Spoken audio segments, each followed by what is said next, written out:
Bienvenidos y bienvenidas de nuevo a este nuevo curso que iniciamos, bueno, del seminario Postdema del grupo de investigación. Y bueno, iniciamos nuevo curso con esta sesión con Nicolás y Ana Catarina, que son los dos miembros del grupo de investigación, aunque hemos de decir que esta sesión era del año pasado, que la tuvimos que aplazar por diferentes motivos de calendarios y demás. Y bueno, pues los calendarios pues nos han traído aquí al 20 de noviembre, ¿no? Que es un día adecuado, ¿no? Para poder hablar de franquismo. Y nada, pues Nicolás es profesor de la Universidad Grenoble Alpes y bueno, pues presentará su libro que se llama pues Ni una, ni grande, ni libre, que creo que va por la cuarta edición, creo, ¿no? Así que nada, enhorabuena, Nico, por la buena acogida del libro, que es estupendo, por cierto. Y luego pues va a conversar con Nico, pues Ana Catarina, que es profesora de la Universidad Martin Halle, de la Universidad de Halle, perdona, Ana Catarina.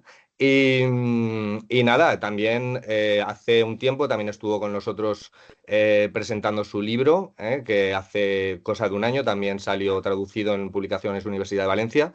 Y desde aquí pues también hay que recomendarlo, que es un libro también estupendo, ¿no? Para aproximarse al franquismo. Así que nada, pues tenemos dos especialistas en la dictadura que, bueno, pues nos contarán, pues bueno, cómo fue la dictadura, cómo fueron aquellos años y sobre todo a raíz del libro de Nico, ¿vale? Entonces, el funcionamiento del seminario será como siempre. Tendremos la primera intervención por parte de Nico, que, pues bueno, lo que quiera él hablar, pues 15, 20 minutos, lo que él considere, para luego, pues, Ana Catarina poder hablar y comentar las apreciaciones que tenga, que quiera hacer, y luego, pues bueno, iniciar un diálogo entre ellos para luego, pues cuando queden tres cuartos de hora o así, abrir el turno de preguntas al resto de asistentes, ¿vale? Así que nada, le doy la palabra a Carlos como otro coordinador del seminario. Y nada, pues oye, gracias por estar aquí, Nico y Ana, y por supuesto también a todos los que estáis aquí. Venga. Venga, gracias, Dani. Bueno, pues esto para hacerlo formal, porque como lo grabamos y luego lo vamos a colgar, pues para darle a este un poco de formalidad, como Miguel Ángel no puede estar por cuestiones personales, igual se une luego al final, pero no es seguro, pues nada, simplemente decir que esta es la cuarta temporada ya de este seminario, que bueno, en realidad estamos teniendo unas muy buenas presentaciones para ser una iniciativa nuestra del grupo así individual y sin apoyos financieros de ningún tipo, y que en breve saldrá el programa de este nuevo curso, además de este propio seminario. Y nada, que muchas gracias a todos por participar, por atender al seminario y por colaborar gratuitamente con él, que esto también hay que decirlo, ¿vale? Así que nada, yo le doy la palabra a Nico, habla lo que quieras, ¿eh? Y, y nada, aquí nos quedamos. Vamos allá. Silenciaros, por favor, todos los micros, porque así luego cuando lo subimos en las grabaciones se oye mejor. Muy bien, pues muchas gracias. Gracias a los organizadores, a Miguel Ángel Ruiz Carnicer, a pesar de que no nos puede acompañar, a Carlos y a Dani, y sobre todo a Ana Catarina por aceptar comentar el libro, algo que me hace pues especial ilusión debido a su propia obra y pues debido también a todas las veces que hemos podido coincidir en distintos encuentros científicos. Y gracias a todas y a todos por asistir.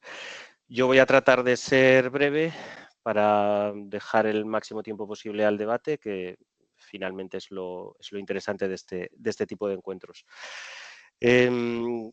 Bueno, la idea de la obra era que fuera una obra de síntesis sobre el franquismo, una especie de pequeña historia sobre la dictadura franquista, un objetivo que fue pues rápidamente un fracaso porque de una pequeña síntesis pues pasamos a una obra de prácticamente 700 páginas, como veis, pesó un kilo 200 la criatura, pero claro, son 40 años de dictadura y merecía la pena intentar volver a poner la dictadura en un contexto más amplio que el de la propia España, un intento que ya la generación precedente de historiadores de la que nosotros somos herederos había comenzado a realizar, pero quizá hacía falta ir más allá incluso de lo que es el contexto europeo y tratar de ponerlo en un contexto global, que es un poco lo que yo he tratado de hacer en el libro. El libro parte de la exhumación del cuerpo del dictador del Valle de los Caídos, y a partir de aquí se plantea bueno, hasta qué punto el Valle de los Caídos constituía una anomalía en sí misma, que lo que hacía era impedirnos ver un poco una realidad de la dictadura, una realidad que iba más allá de una sola persona, porque el cadáver del dictador fue exhumado del Valle de los Caídos para ir a parar al cementerio de Mingo Rubio. Y bueno, en realidad el cementerio de Mingo Rubio, por ese carácter colectivo, si no lo conocéis, es el cementerio que está en El Pardo, y donde no está solamente enterrado el dictador, sino también está su mujer, Carmen Polo, están sus dos presidentes del gobierno, están varios ministros muy representativos, militares, el general Iniesta Cano, Demetrio Carceler, Nieto Antúnez. Hay constructores de estos que hacían las delicias del régimen. Precisamente el propio cementerio está al borde de un pantano, ahora que vuelve a hablarse tanto de los pantanos del régimen como si hubieran sido capaces de salvarnos de catástrofes que solo se deben a la incompetencia de los responsables autonómicos, dado que está ahí también un constructor como José Banús. Y bueno, incluso la familia Escrivá de Balaguer pues fue la que puso el incienso, porque ahí se encuentra el panteón familiar. Incluso hubo sitio para invitar a otros dictadores como Rafael Leónidas Trujillo, el dictador de la República Dominicana, que está también enterrado en este cementerio. Todo esto viene a colación de que la dictadura franquista no fue la dictadura de un solo hombre, y de ahí también esa parte del título al hablar de que no fue una sola persona la que sostuvo a la dictadura. El Valle de los Caídos constituía una anomalía a nivel del resto de los países democráticos de Europa Occidental, pero más por la monumentalidad que por el hecho de probablemente haber sido una dictadura. En este periodo, dar por supuesto que no existían otras dictaduras a partir del año 45, pues es un error que hemos repetido, viendo Europa más con desconocimiento y con una cierta ansia de llegar a su nivel de desarrollo, pero refiriéndonos en realidad a pocos países. Desde luego dejábamos atrás todo lo que era Europa Oriental, pero también incluso la propia Europa del Mediterráneo, Grecia, que va a sufrir después de la Segunda Guerra Mundial una guerra civil y posteriormente una dictadura militar, el propio caso de Portugal, y también, bueno, determinadas herencias y tics autoritarios derivados de un proceso de desfascistización que no fue siempre tan amplio como quisimos, de tal manera que daba lugar también a comparar lo sucedido en España con lo sucedido en otros países. Si nos ponemos en una perspectiva de marco global, tomando Estados Unidos un poco como la superpotencia de referencia, vemos también que el caso de la dictadura franquista no sufre un tratamiento muy diferente al que puede sufrir el Japón derrotado, al que puede sufrir, por ejemplo, Corea del Sur, que también durante mucho tiempo va a ser un régimen desarrollista. De hecho, todavía en ese país se habla de dictadura de desarrollo, exactamente igual de lo que puede hablarse respecto al régimen franquista. El régimen franquista, lejos de estar aislado, para algunos de estos regímenes autoritarios se va a convertir incluso en un punto de referencia. Fue la dictadura franquista una de las primeras en poner como ministro de Asuntos Exteriores a un católico, a una persona que servía de enlace con todo el mundo del Vaticano, con todas las redes transnacionales del mundo cristiano, y fue una idea después replicada en la propia Corea del Sur, que tuvo también un ministro de Exteriores católico, también replicada en Vietnam del Sur, durante la dictadura que hubo en el sur, que dividió también al país durante largo tiempo, se ensayó también poder tener un régimen católico. Incluso andando el tiempo, la dictadura de Saddam Hussein tuvo también un ministro de Asuntos Exteriores católico, Tarek Aziz. Así que el régimen franquista, lejos de quedar aislado y ser simplemente una anomalía a nivel global, fue también un modelo a seguir para muchos dictadores a la hora de intentar perpetuarse en el poder a través de algunas de sus estrategias y de descubrir que definirte como católico y poner un ministro de Exteriores católico siempre te otorgaba un poco el beneficio de la duda. De cara a un plano más interno, la salida del cuerpo del dictador del Valle de los Caídos también permitió volver a centrar el foco no solamente en Madrid, no solamente en este gran monumento, sino también en la presencia de todos estos pequeños valles de los caídos que hay desperdigados por toda la geografía española. Está la cripta de los antiguos combatientes del tercio carlista de Montserrat, debajo del propio monasterio de Montserrat, con todo el simbolismo que tiene este monasterio en todo el mundo del catalanismo, en todo el mundo catalano parlante. Está el monumento a los caídos de Pamplona, que es un monumento bastante polémico. Está el propio mausoleo de Onésimo Redondo en el cementerio de Valladolid, la propia tumba de Queipo de Llano, que estaba hasta hace muy poco también en la Basílica de la Macarena en Sevilla. Así que había pequeños valles de los caídos diseminados por toda la geografía española que quedaban un poco oscurecidos debido a la presencia de este gran monumento.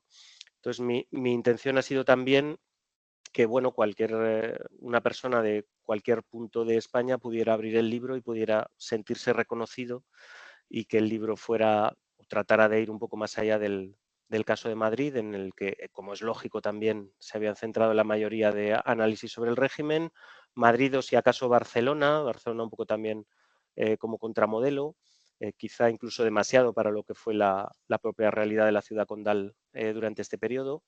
Y entonces se trataba de, bueno, dar espacio a todos estos otros territorios que también sufrieron la dictadura franquista, en la que también hubo una cierta lógica propia. Suele suponerse, el régimen franquista planteaba un modelo centralizado, pero era un modelo muy oportunista y mucho más pragmático a la hora de gestionar determinados territorios, haciendo utilización de clase política tradicional, utilizando en ocasiones lógicas a nivel local y a nivel provincial que no han sido, probablemente no han merecido la atención necesaria. Siempre se recuerda que el régimen franquista acabó con el concierto económico en Guipúzcoa y en Vizcaya, pero no se solía recordar que se mantuvo la mayor parte del régimen foral, tanto en Navarra como en Álava, y eso era debido a la actitud de estas dos provincias y a la actitud de su población durante el golpe de Estado de la guerra. No había, por lo tanto, tampoco una sola lógica, a pesar de basarse en un modelo estrictamente centralista, y eso incluye también la utilización oportunista incluso de las lenguas, del catalán, del euskera, del gallego, por ejemplo, en la campaña de los 25 años de paz, de Fraga Iribarne, incluso anteriormente la utilización de estos idiomas en la campaña para el referéndum de 1947, para enfado de los dirigentes del PNV, una utilización siempre también tremendamente oportunista y que nunca debía superar un determinado umbral. Fraga autorizó, por ejemplo, la utilización del catalán para el Festival de la Canción del Mediterráneo, en una de sus primeras ediciones, pero cuando Raimon se llevó el primer premio, pues lo siguiente que hizo Fraga fue cambiar el método de adjudicación de los puntos para que una canción en catalán no pudiera volver a ganar este certamen, y fue un poco lo que llevó también a toda la polémica con Joan Manuel Serrat de cara a su participación en Eurovisión. Esta referencia a las canciones, a los festivales, a la playa, no es tampoco puramente anecdótica. Yo quería también que este estudio de la dictadura trasladara un poco lo que había vivido una gran parte de la población, para la cual el régimen había sido también esto, el nacionalismo banal del Campeonato de Europa del año 64, el gol de Marcelino, las proezas de Joaquín Blume como gimnasta, y era un poco lo que había quedado en el recuerdo de una gran parte de la población, que podían darle una determinada lectura, pero quizá faltaba una traducción política de qué significaba todo este entramado de referencias culturales, con las que el régimen va a saber jugar muy bien sus bazas también en el ámbito exterior, de cara a modernizar la propia imagen de la dictadura con las exposiciones de vanguardia que va a organizar en el Guggenheim de Nueva York o en el MoMA, con todas las exposiciones sobre el arte, sobre el diseño, a las que muchas veces también se les daba en la interpretación el beneficio de la duda, como si fueran por su propia naturaleza obras antifranquistas, sin darse cuenta de hasta qué punto el régimen jugaba a trasladar una imagen al exterior que no se correspondía con la realidad del interior. Esto me lleva a mi último punto. Lógicamente no es Franco al que se le ocurrió hacer una exposición de arte de vanguardia en el MoMA o en el Guggenheim. De hecho, recorre un poco una anécdota apócrifa de una de sus visitas al museo, en la que aparentemente se habría echado a reír delante de unos cuadros abstractos, diciendo que sus autores deberían ser llevados al manicomio. Es evidente que él no era quien seleccionaba todo este tipo de actividades de cara al exterior, sino que el dictador estaba muy bien aconsejado. Esto era uno de mis principales objetivos con el libro. Bueno, desmentir un poco esa idea de la clase política franquista como una clase mediocre, intelectualmente sin ideas, anclada un poco en el pasado. Esa típica imagen de Martínez el Facha, del Jueves, o de José Sazatornil en las películas haciendo de falangista y gritando eslóganes ridículos. Muy al contrario, la clase política franquista era una clase sobre todo cuerpo diplomático, altos funcionarios, economistas del Estado, técnicos comerciales, muy bien formada y con un objetivo político bastante claro, y que supieron rodear de buenos consejos al dictador. Y el dictador supo, una vez vio que se había equivocado en la Segunda Guerra Mundial, en la que no entró sencillamente porque Hitler no quiso del concurso de la España franquista, pues se dio cuenta de que él no podía ser el único eslabón en el proceso de toma de decisiones, y pasó a aceptar de buen grado todos los consejos que le venían de parte de esta clase política, y es lo que explica en parte pues toda la longevidad de la dictadura. Una longevidad que yo propongo alargar en el libro hasta el mes de abril de 1977, una dictadura que por lo tanto llegaría incluso a sobrevivir brevemente al dictador, porque lo que fue el régimen a lo largo de toda su historia, el régimen cambió de muchas cosas, cambió de discurso, el régimen cambió de imagen, estuvo incluso a punto de cortar amarras con su religión, pero lo que nunca cambió el régimen es que siempre fue un sistema de partido único, algo que en muchas ocasiones se ha olvidado. Y este partido único, bueno, al que se dio muerto por muchas veces, sin embargo, siempre demostró tener una mala salud de hierro, y el partido único no terminó hasta el 1 de abril de 1977, justo en el preludio de las primeras elecciones democráticas, y dando además paso a una transferencia de todo su personal a la administración pública, a la administración del Estado, con lo cual la influencia y la herencia de este partido único pues alcanzaron hasta mucho más allá de los años 80, como bueno, bien sabemos los que nacimos y crecimos en la España de esos años, en las que pues te podías encontrar antiguos miembros de Falange trabajando en el archivo, trabajando en la biblioteca pública, proyectando todavía su sombra sobre la entonces joven democracia española. Así que bueno, esa es un poco un resumen de lo que puede ser el libro, y voy a dar paso a Ana Catarina para escuchar a ver sus comentarios, que tengo muchas ganas. Vale, muchas gracias. Buenas tardes a todos y a todas. A mí también me hace especial ilusión poder comentar por fin este libro hoy contigo, que ya hemos coincidido en muchos congresos y tal, y hemos debatido sobre la naturaleza del franquismo y tal, y ahora hoy lo podemos hacer aquí con un público. Es un libro impresionante y que me ha gustado mucho, y en primer lugar me gustaría hacer un poco una apreciación general de este libro y comentar también porque a mí me ofrece, porque a mí me parece que ofrece una perspectiva verdaderamente nueva, ¿no?, sobre esta época del franquismo, que ya hay muchos manuales y tal, pero a mí me parece que tú abres un camino nuevo a una interpretación un poco más nueva, y también intentas insertar, y lo haces con mucho éxito, esta dictadura en un contexto un poco más amplio en la Europa del siglo XX, pero también en procesos y en un marco internacional. Me he apuntado muchos puntos y los he recortado un poco porque este libro me parece tan bueno, y voy a empezar con el punto que más me ha gustado, y es la perspectiva comparada del libro, y que impregna todo el libro, ¿no?, y tu empeño constante de contextualizar la dictadura franquista en el ámbito europeo, por una parte, pero también en un ámbito internacional, y de este modo refutas de forma convincente esta narrativa del excepcionalismo español, ¿no?, que todavía impregna sobre todo los libros y las obras de la historiografía internacional, tanto sobre el régimen franquista, pero también sobre la historia de España en el siglo XIX y XX.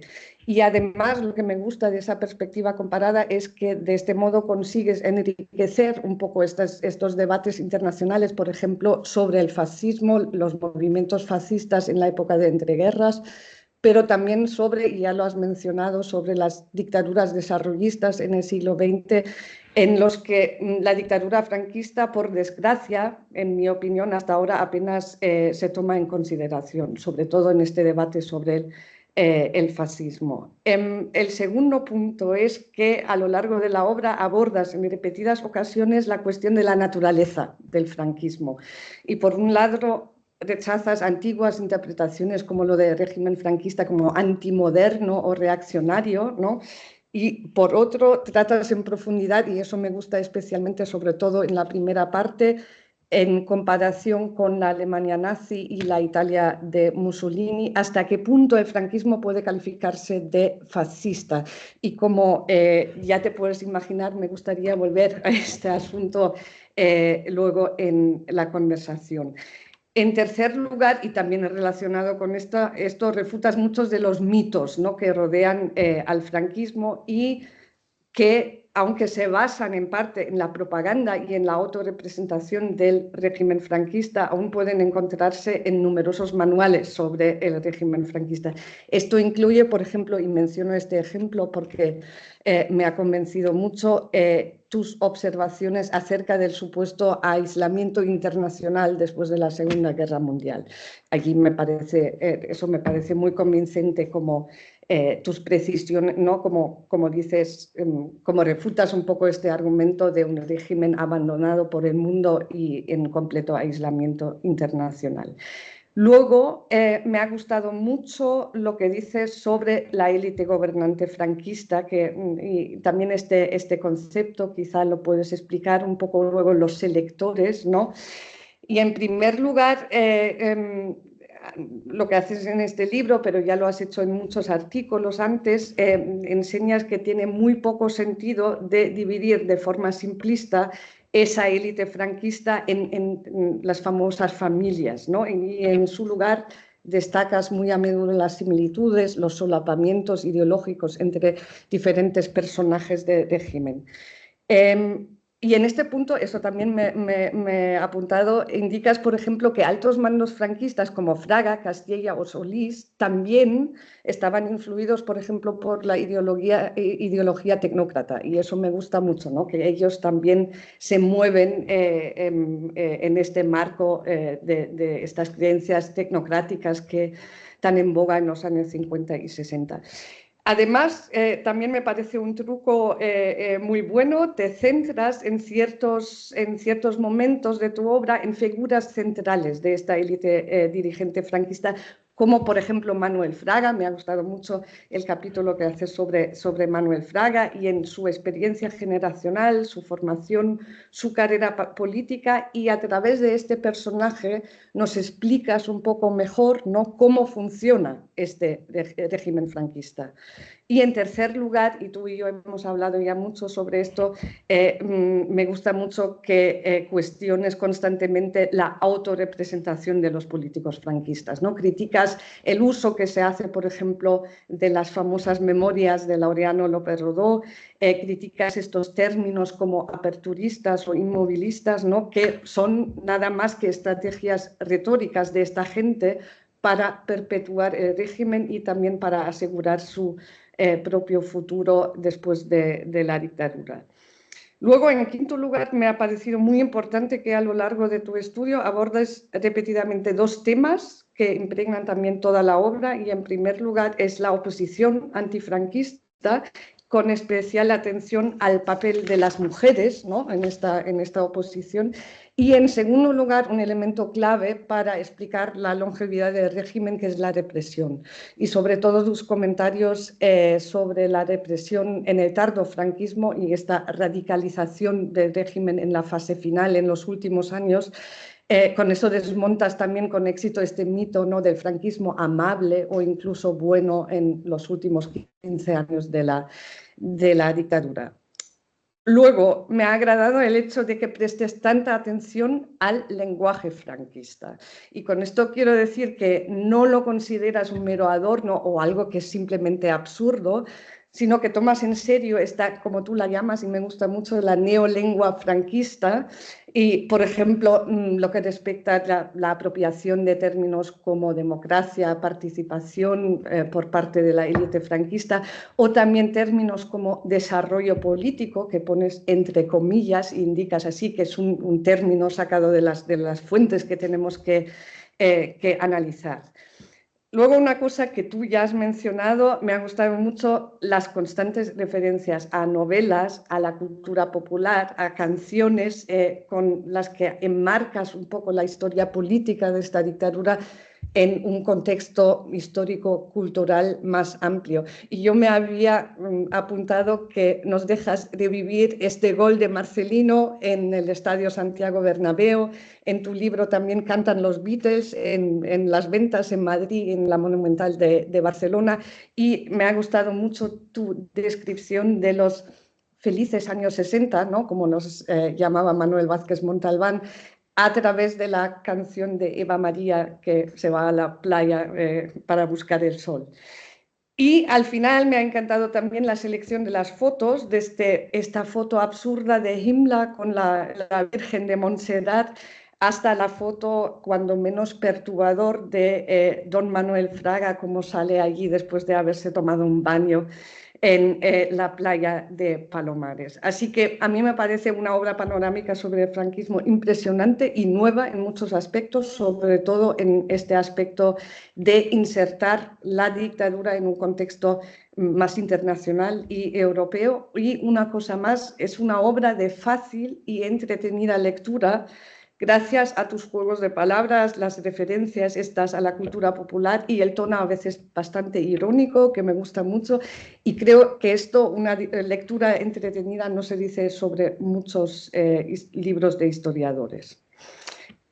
Esto es un poco la apreciación general y quería aprovechar ahora para empezar un poco con la conversación que estamos entre nosotros. Has dado muchas entrevistas en la prensa, en la tele y tal, y aquí estamos es que somos todos historiadores. Y por eso quería preguntarte dos cosas más bien en general. Y la primera pregunta sería, porque yo me la he hecho durante la lectura de tu libro, de cómo has abordado esta tarea de escribir una síntesis, al final no ha sido, bueno, es una síntesis, pero una síntesis bastante larga, de esta dictadura. Es decir, ¿cómo se hace esto? Escribir un libro sobre 40 años de dictadura.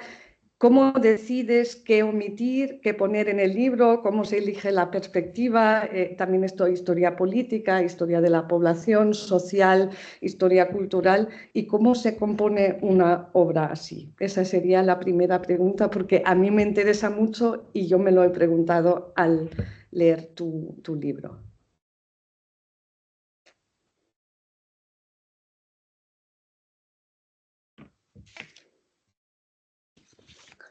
A ver, bueno, y muchas gracias por todos tus comentarios. Lo que he ido apuntando, a ver, voy comentándote un poco a raíz de tus comentarios antes de lanzar un poco el debate a propósito de la primera pregunta. La perspectiva comparada en el caso del libro y en mi caso personal, lo que pasa es que no es un caso único, sino que yo pienso que va a ser cada vez más la norma.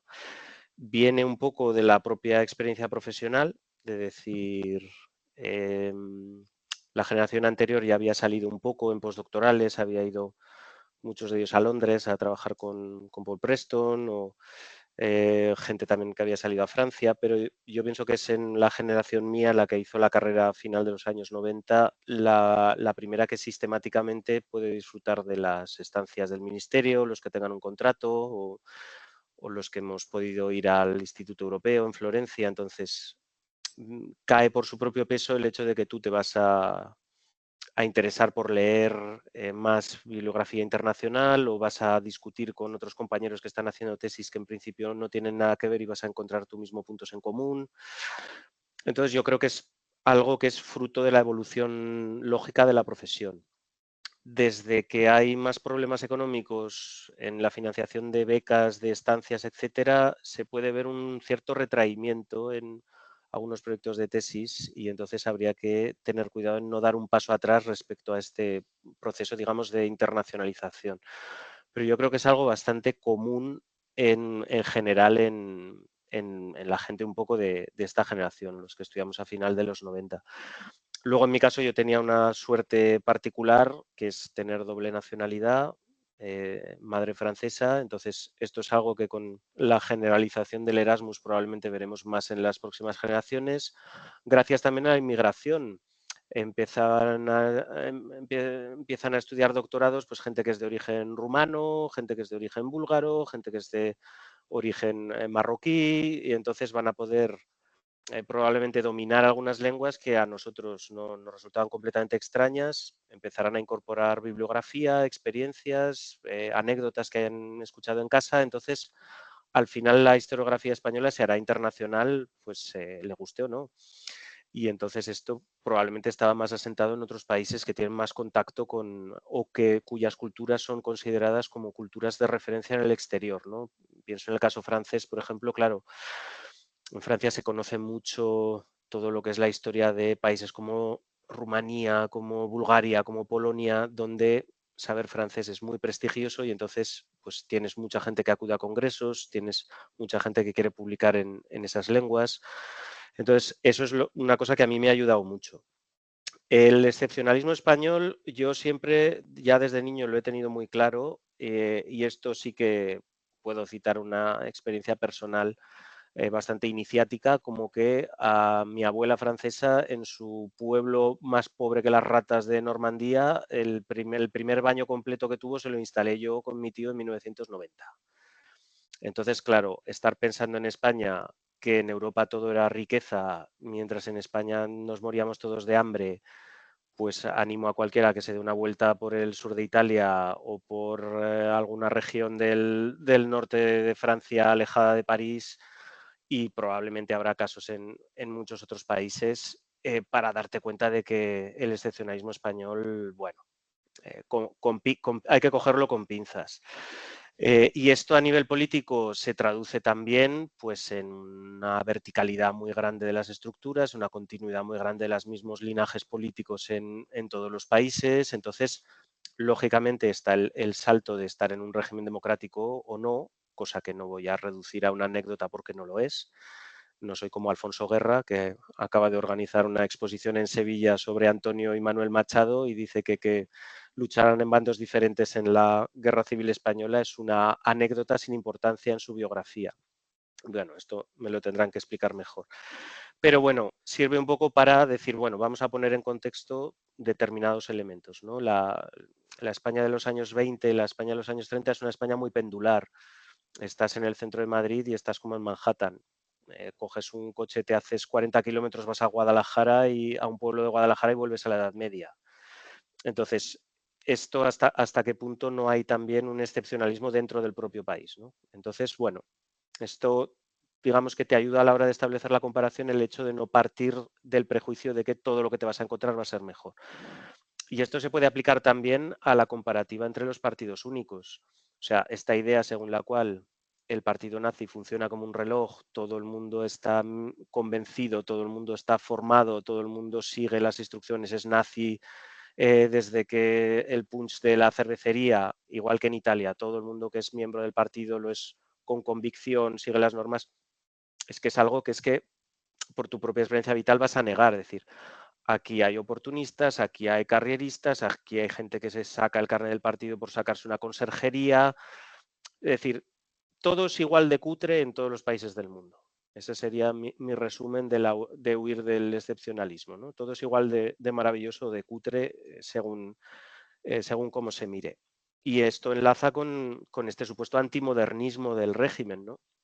Esta idea, en este caso muy asentada en el exterior, de decir, bueno, Franco es un dictador católico y tradicional y lo que quiere es que España no se modernice. Pues no. ¿Por qué? Lo primero porque Franco es militar y sabe que la guerra se hace con modernidad. La guerra se hace con modernidad tecnológica, no se hace con tradición. Y quieras que no, el ejército español que él mismo bajo Franco juega un poco a este juego. Bueno, ha protagonizado el desembarco de Alhucemas en Marruecos. Es un desembarco logísticamente muy, muy dificultoso de hacer. Es pionero de lo que después serán algunos desembarcos en la Guerra Mundial o en la Guerra de Corea. Y bueno, el ejército español en su momento es uno de los ejércitos con mayor gasto militar de toda su época, con una inversión en tecnología bastante grande. Entonces, sin modernidad no hay guerra. Y Franco es militar. Entonces, y esa preocupación por modernizar el complejo industrial del país siempre está presente, porque es su manera de intentar entrar en la guerra mundial y porque España es uno de los primeros países que desarrolla la energía nuclear de carácter civil después de las grandes potencias.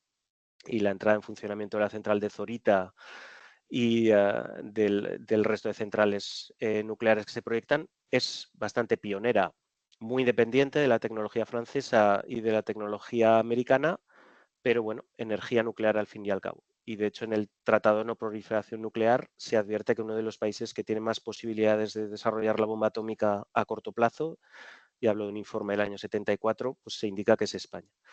Y eso formará parte, además de las negociaciones después de los gobiernos de Felipe González con Estados Unidos, la renuncia a que España desarrolle su propia bomba nuclear. Entonces, seguir considerando un régimen antimoderno me parece, bueno, insostenible.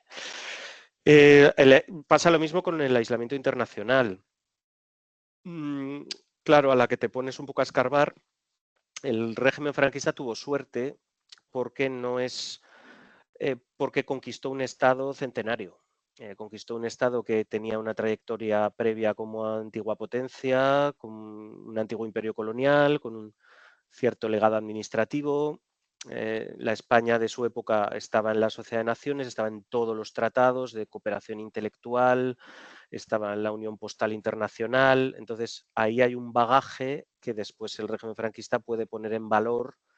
Hay unas personas que se conocen porque han sido antiguas delegadas en Sociedad de Naciones, el propio Joan Sterlich, que es el delegado para minorías nacionales en la Sociedad de Naciones y que va a ser el jefe de la delegación española en la UNESCO. Bueno, hay un savoir-faire, ¿no? Un know-how a nivel internacional que le va a permitir al régimen salir rápidamente de ese aislamiento. Rápidamente, las reuniones de las cámaras de comercio a nivel internacional, la reunión de aviación civil internacional son reuniones de 1944 y hay delegaciones franquistas en todas ellas. Y por mucho que nos pueda parecer raro, pues los delegados franquistas se pasean por Chicago y por Nueva York en el año 44 sin que les pase nada. Yo mismo me quedé sorprendido cuando vi esa documentación, ver con la naturalidad con la que se invitan a los delegados franquistas. Y luego esa naturalidad continúa un poco bajo mano, no por las vías oficiales, pero por la vía informal en todo lo que son agencias transnacionales. Incluso en la propia documentación se dice, bueno, no os podemos seguir informando de manera oficial, pero el régimen no deja de ser quien controla el territorio de la península ibérica y los aviones tienen que pasar por encima. Entonces, vamos a seguir colaborando, aunque sea de manera informal, y en el momento en el que os vuelvan a aceptar en la Asociación de Aviación Civil Internacional, os prometemos un puesto en el Consejo Directivo. Y es lo que pasa. Y no pasa solo en este tipo de organizaciones. La comunidad internacional trata mejor al régimen franquista de lo que probablemente hemos querido reconocer. Y esto cuenta también en materia de financiación, algo que es imprescindible para después el desarrollismo. En el libro cito una audiencia que se hace en la Comisión de Exteriores del Senado de Estados Unidos, en el que hay una activista antifascista que dice, bueno, quizá el papel de las democracias no sea luchar contra las dictaduras en todo el mundo, pero por lo menos podríamos no financiarlas. Sin los créditos de las agencias públicas norteamericanas y sin la inversión de las empresas europeas, el régimen colapsaría. Y lo que estamos haciendo es, bueno, asegurarle una mayor longevidad porque nos interesan sus condiciones laborales, porque el precio de la mano de obra es ridículo, no hay huelgas, no hay sindicatos, es un paraíso para invertir pues todo el dinero repatriado en Europa después de los procesos de descolonización. Entonces, todo este Yo creo que el tema del coste de la hora de mano de obra es una de las claves para interpretar correctamente el fascismo.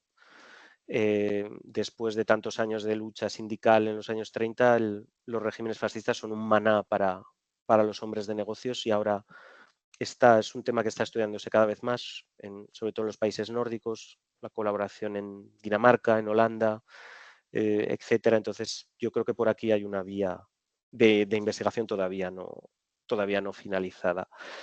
En cuanto al el uso del término electorados, yo estaba muy incómodo con el término de familias, otra vez porque yo conozco bien la política francesa y es un término típicamente francés, ¿no?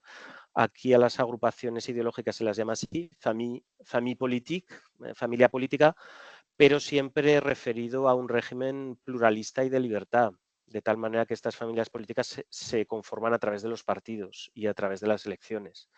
Entonces, la aplicación de ese término de familia política al caso español lo hizo Amando de Miguel, sobre todo en el año 75, básicamente porque encontró un término en un libro francés de politología, y probablemente te sé decir hasta cuál, porque al estudiar la biblioteca del Instituto de Estudios Políticos se ve qué libros estaban disponibles en qué momento, y coincide con el momento en el que Amando de Miguel y Juan José Linz están formándose en el instituto, y ahí encuentra este término y simplemente lo adapta, y como nadie lo conoce, pues parece que se lo ha inventado él y le queda chupi guay. El problema es que después hemos cogido ese término y lo hemos seguido utilizando, dando un poco una sensación de una cierta pluralidad, el pluralismo limitado de Linz aplicado al régimen.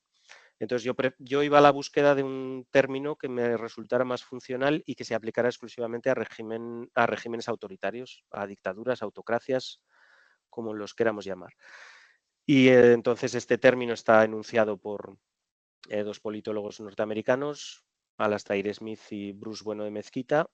Bruce Bueno de Mezquita es millonario porque ha patentado un algoritmo personal que supuestamente le permite anticipar los acontecimientos políticos. Es privado y no se conoce. No sé si se lo dejará en herencia a alguien.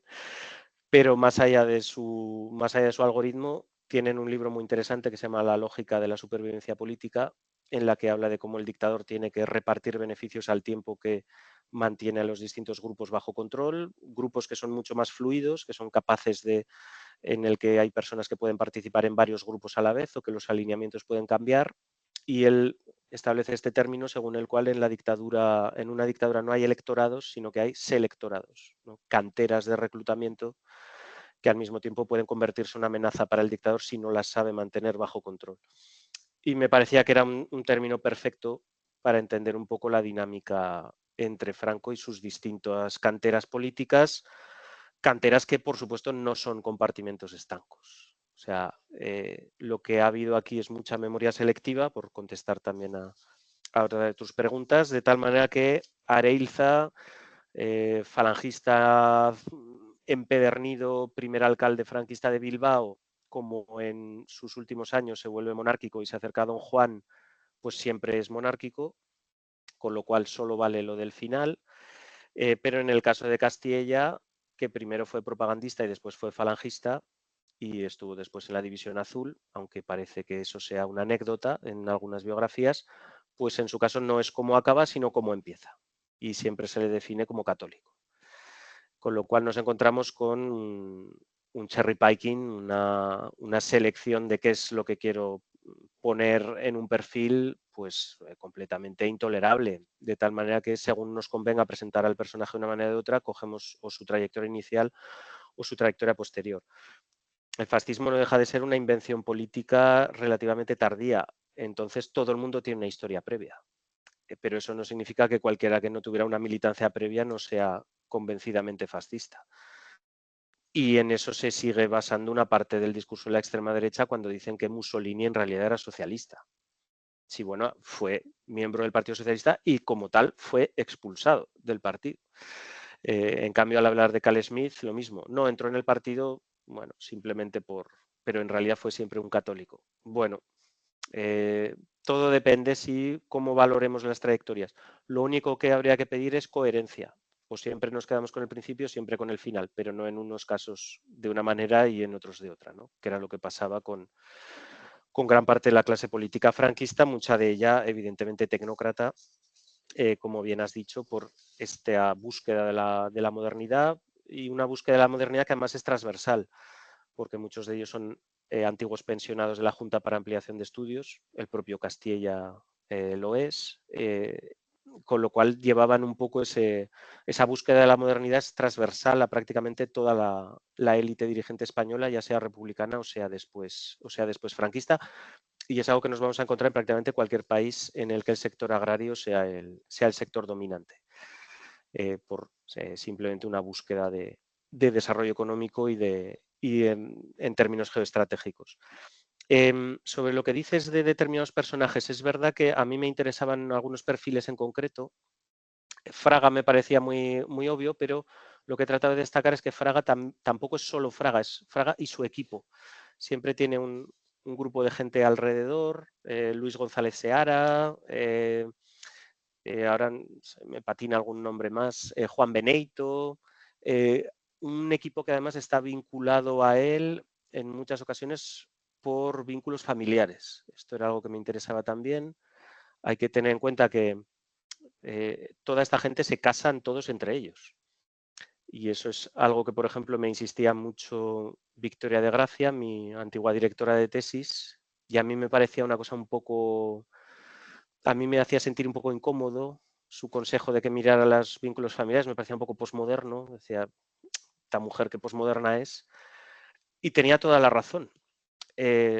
Cuando uno empieza a ver con quién se casa cada cual, te das cuenta de que lo primero que quiere esto sí que es muy español, todo el mundo va detrás de un título de nobleza y de un título de grandeza de España.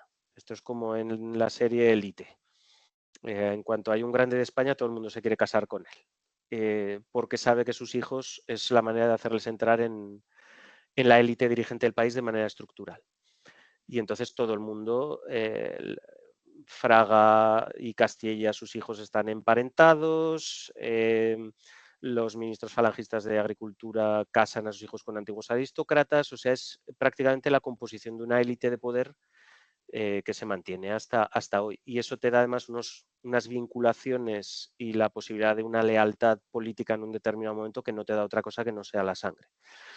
Entonces esto sí me parecía, y por eso el libro acaba con toda una serie de sagas familiares que yo creo que son representativas de cada momento. Sagas que se pueden romper, lógicamente. Daniel Lacalle, el general del aire, su hijo se hizo del Partido Comunista y ahora su nieto ha vuelto al redil y es el economista que todos conocéis por su actividad en las redes. Esto suele pasar también, estos movimientos pendulares.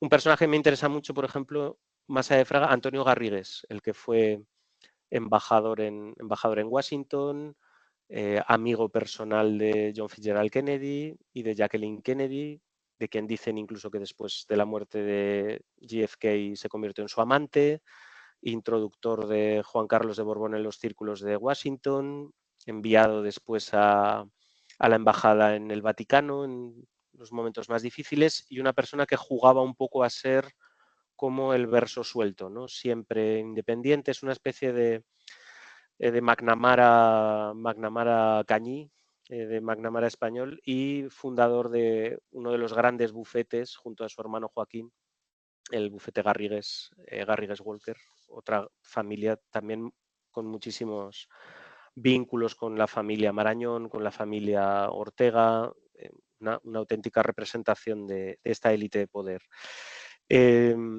Una élite de poder que se autorrepresenta de manera terriblemente mentirosa. Tú lo has demostrado muy bien con el trabajo en el archivo de López Rodó. Esto de verdad, que sigamos todavía reproduciendo los diálogos de López Rodó sobre sus conversaciones en la monarquía y entonces el rey me dijo, yo quiero llevar a la democracia. ¿Verdad? Si no te lo creerías si te lo cuenta cualquier persona, ¿por qué te lo has de creer de López Rodó? Esta reproducción de diálogos sin ninguna clase de contraste documental, si no están pronunciados en sede judicial, no me parece que tengan el más mínimo valor como fuente. Entonces, son como las declaraciones recientes de, ¿cómo se llama este hombre? Luis Marianson sobre el golpe de Estado y Juan Carlos. Es un hombre de 90 años pidiendo que le hagan caso, entonces vaya usted delante de un juez y declare esto y entonces empezamos a hablar. Pero esto no es una fuente, esto no es un recuerdo serio, esto no es una entrevista oral que esté tratada de manera científica, entonces basta ya de las memorias de López Rodó. Yo te admiro mucho porque probablemente es la lectura más absolutamente tediosa y espantosa que una persona puede hacer. Las memorias de Sí. los 4 tomos de memorias de López Rodó, seguidos muy de cerca por las memorias de Fernández Cuesta, que son tan absolutamente insípidas como él mismo. Es un personaje al que le tengo una manía especial. Yo creo que es algo que se refleja también en el libro. Pero nada que no se merezca. Es el único son con el que me he sobrepasado a la hora de sobrecitarlo. La neolengua del régimen, hay un intento por mi parte de refutar completamente todo el vocabulario del régimen y todo su arco cronológico.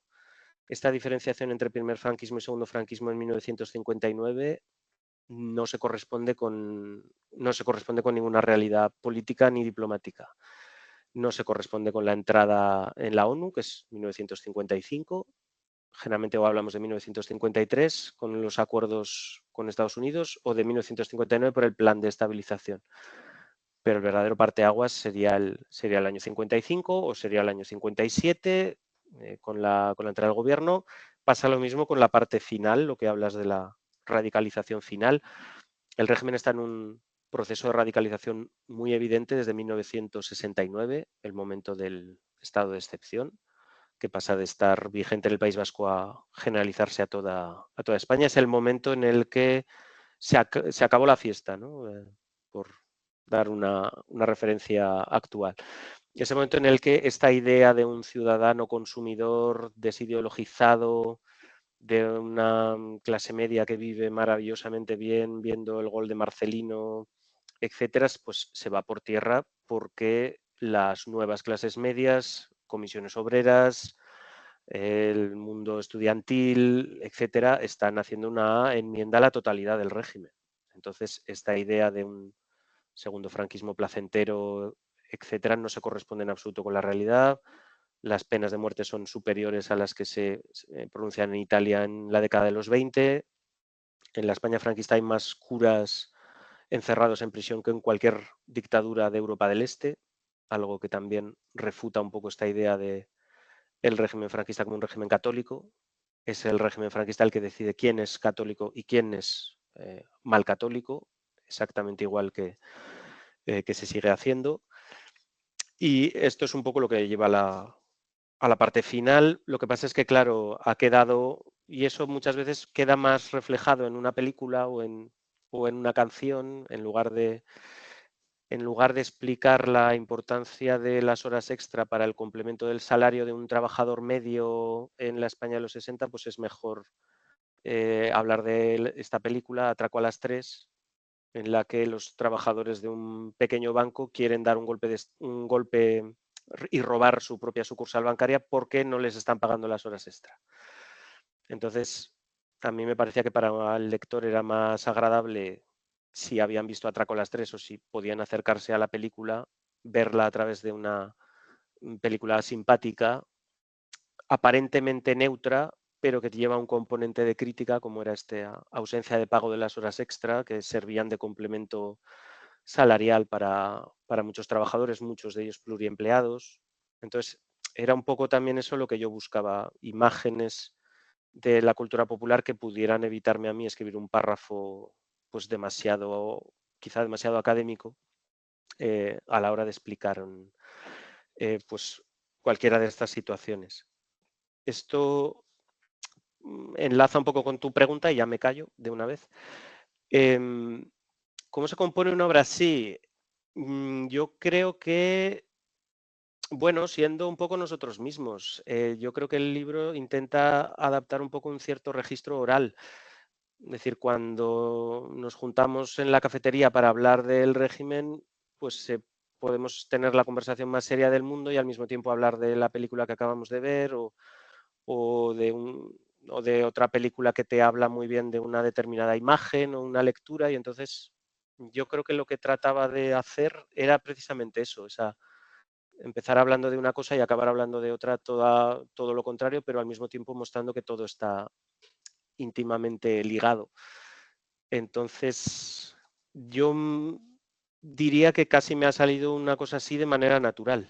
Es decir, es un poco como si yo estuviera hablando con cualquiera de vosotros, de los miembros del proyecto, y nos hubiéramos ido enlazando cada uno con su tema y lo hubiéramos salpimentado un poco de alguna anécdota divertida, porque, bueno, se trata de hacer el trabajo también con alegría. Entonces, la verdad es que tenemos suerte de podernos dedicar a lo que nos gusta, que son, bueno, pues a consumir productos culturales para imbuirnos de una época y poderlo escribir, y entonces, bueno, hay que hacerlo también con buen humor, sin perder la seriedad, y era un poco lo que yo quería hacer en el libro, y bueno, es fruto también de muchos años de trabajo. Entonces, claro, si eso ha quedado reflejado, no hay una determinada estrategia a la hora de escribir. Viene también,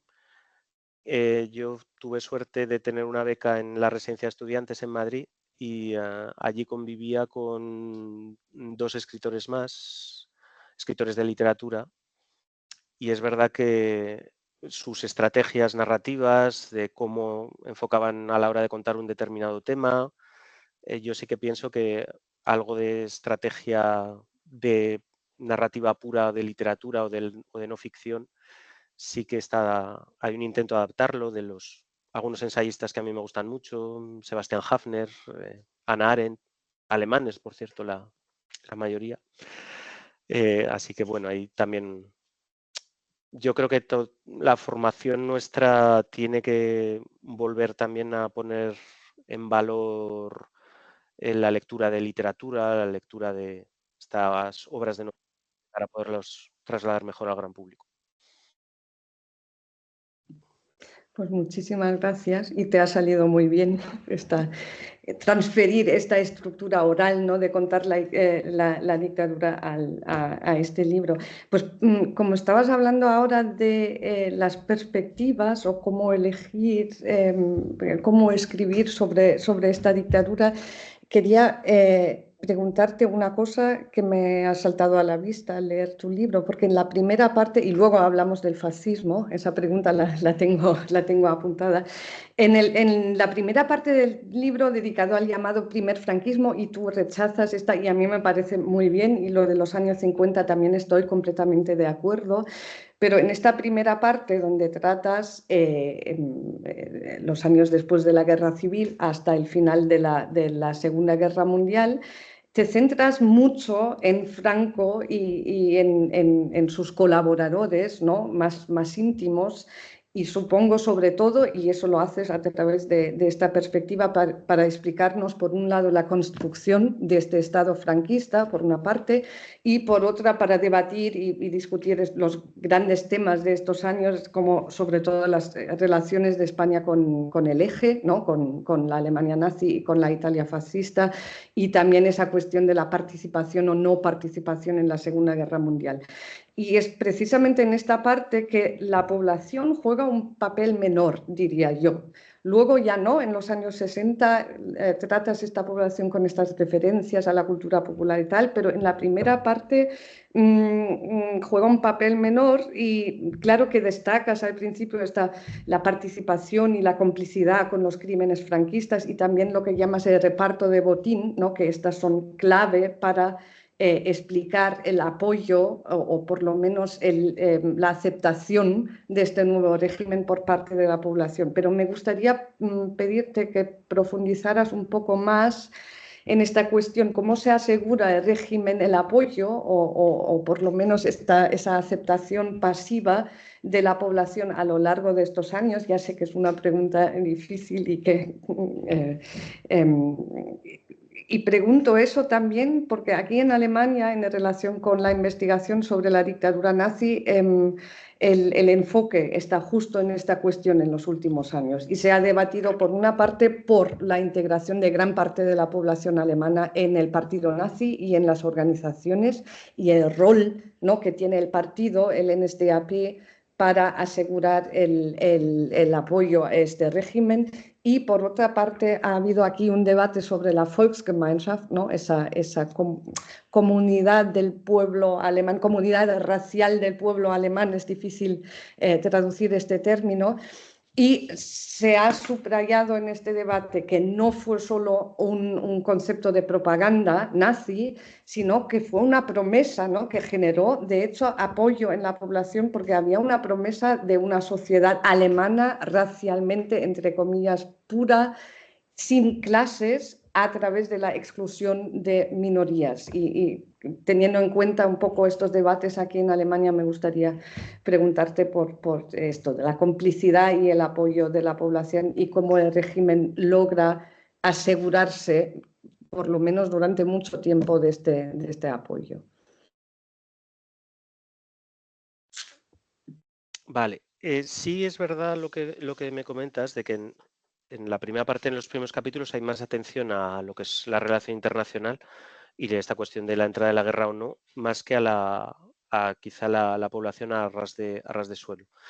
Eso también era para que, claro, los capítulos no se me podían pasar de una determinada extensión y había tanto que decir de la entrada o no en la guerra, y yo quería hacer, por ejemplo, en el capítulo entre el año 40 y el año 43, el que se llama Imposible el alemán, sí que quería hacer más, a mí me apetecía intentar hacer más una historia de la Segunda Guerra Mundial a través del caso español, más que una historia de la dictadura en esos años.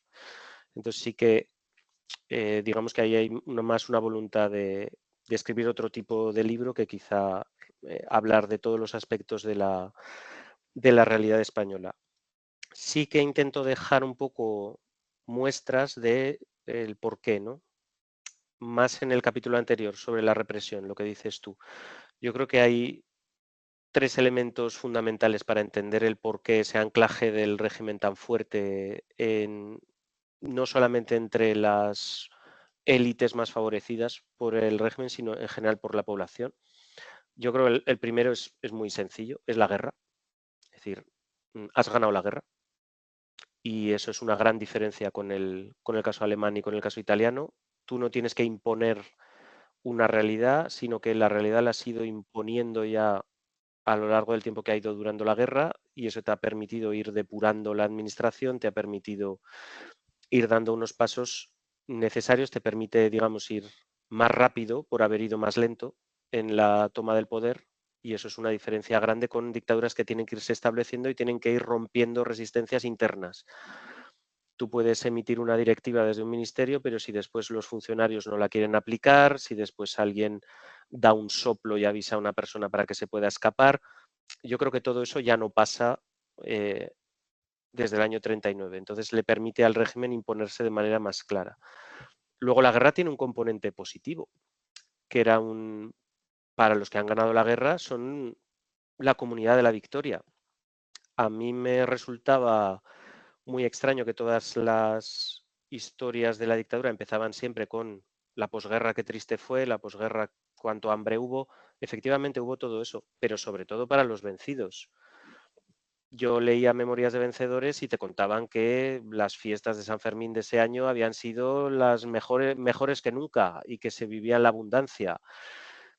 Y recuerdo cuando se invitaba a algún ponente alemán, recuerdo por ejemplo en el Instituto de Estudios Políticos, en el archivo, ver las facturas de las comilonas y ver las facturas de las langostas y del champán que se habían metido en el cuerpo. Entonces, yo creo que algo de esa alegría de hemos ganado la guerra, ¿no? Que se refleja muy bien en la canción de Celia Gámez, ¿no? Ya hemos pasado, con esa chulería un poco, bueno, desafiante de quien ha ganado la guerra, yo la echaba en falta. Entonces, por eso el capítulo del año de la victoria empieza con las fiestas. Es que estuvieron literalmente medio año de fiesta, entre las procesiones, el San Fermín, San Lorenzo en Huesca, que estuvo Serrano Súñer en la procesión inicial. Bueno, pues era eso, el desfile de la Victoria. Bueno, hay un componente de comunidad de la Victoria, los excombatientes, la heroicidad de la guerra, el recuerdo de la guerra en la literatura. El libro de Cecilio Benítez de Castro se ha ocupado el kilómetro 6, las quemas de libros. Son fiestas. La quema de libros no es algo dramático y que la gente llore. Los que van a quemar libros se lo pasan muy bien. Entonces había que reflejar un poco ese espíritu de la comunidad de la Victoria, que yo creo que ayuda a explicar el porqué de que la gente que se siente victoriosa, bueno, el régimen, claro, le parece estupendo.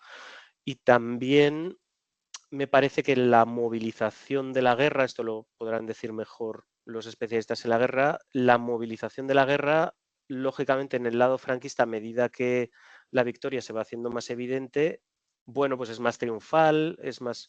Recuerdo un análisis que había de las canciones de trinchera y hasta qué punto las canciones de trinchera franquistas eran como mucho más optimistas, hablaban más de abundancia y no tanto de compromiso ideológico y de lucha como podían hablar en el bando republicano. Entonces, bueno, hay un componente de comunidad de la victoria que yo creo que es importante y es lo que yo quería poner con esa parte de la fiesta. De hecho, lo sorprendente es que haya resistencia. Por eso citaba, por ejemplo, el caso del parte de Almería, que me permitía además salir de lo típico de Madrid o Barcelona. Esta chica y este pequeño grupo de estudiantes que saben inglés porque han estado en contacto con las minas de Río Tinto, etcétera, que se dedican a traducir los partes de la BBC y a transcribirlos y a repartirlos un poco entre la población. Y los detienen y los fusilan. Entonces, claro, esto nos habla de, bueno, la voluntad de resistencia. Esta voluntad de resistencia que a mí me parece que después de que termine una guerra es sorprendente. Lo lógico habría sido dejarse ir. Sobre todo porque, y este es mi segundo punto, bueno, es innegable que hay una decepción con la movilización republicana y con la alternativa republicana y con cómo ha terminado la guerra. El golpe de Casado, la purga, esa última lucha interna entre el grupo de Besteiro y Casado contra el grupo de los comunistas es como el último clavo del ataúd. La evacuación republicana es muy deficiente. Se tenía que haber organizado una evacuación más ordenada, se tenía que haber puesto una determinada financiación, antes de pasar a una negociación y a la firma de una rendición se tenía que haber asegurado que probablemente se tenía que haber evacuado en mejores condiciones o por lo menos haberlo intentado.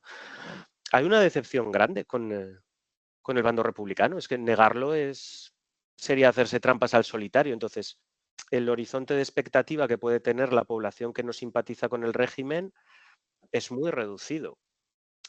Entonces, hasta que no cambia la Segunda Guerra Mundial y se puede ver una victoria aliada, que es cuando en el libro sí que hablo de que se vuelve a escuchar Voice of America, se vuelve a escuchar otra de las emisiones de la BBC, los obispos vuelven a hablar de la condena del paganismo. Bueno, hay un periodo en el que la decepción y la falta de alternativa yo creo que fuerzan no lo llamaría consenso pasivo, sino una especie de lucha simplemente por la supervivencia. Yo pienso que en esto, bueno, hay mejores especialistas en historia social en esta época y habría que ver un poco también el mapa regional. Yo no lo es una cuestión que no miré a fondo porque me centré más en esta parte de la guerra. Entonces, por ahí puede haber yo creo que hay margen de mejora allí. Y luego hay otra cosa que también suele olvidarse, bueno, que es la promesa de una victoria incluso más amplia, ¿no? La promesa del imperio. Y Jiménez Caballero es muy bocazas, pero tiene un artículo bastante revelador que dice: ¿quieres el consenso interno? ¿Quieres que acabe la lucha de clases interna? Trasládala al exterior. Un país con colonias es un país en el que hay más para repartir, en el que puedes hacer emigrar a la población que no está contenta en busca de nuevos horizontes y en el que te aprovechas del saqueo de los países que vayas conquistando. Entonces, si quieres acabar con la lucha de clases en el interior, conviértela en una lucha imperialista.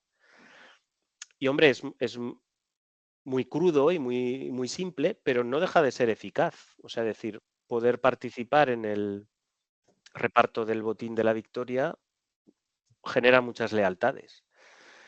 Y yo pienso, por ejemplo, en la ocupación alemana de Francia.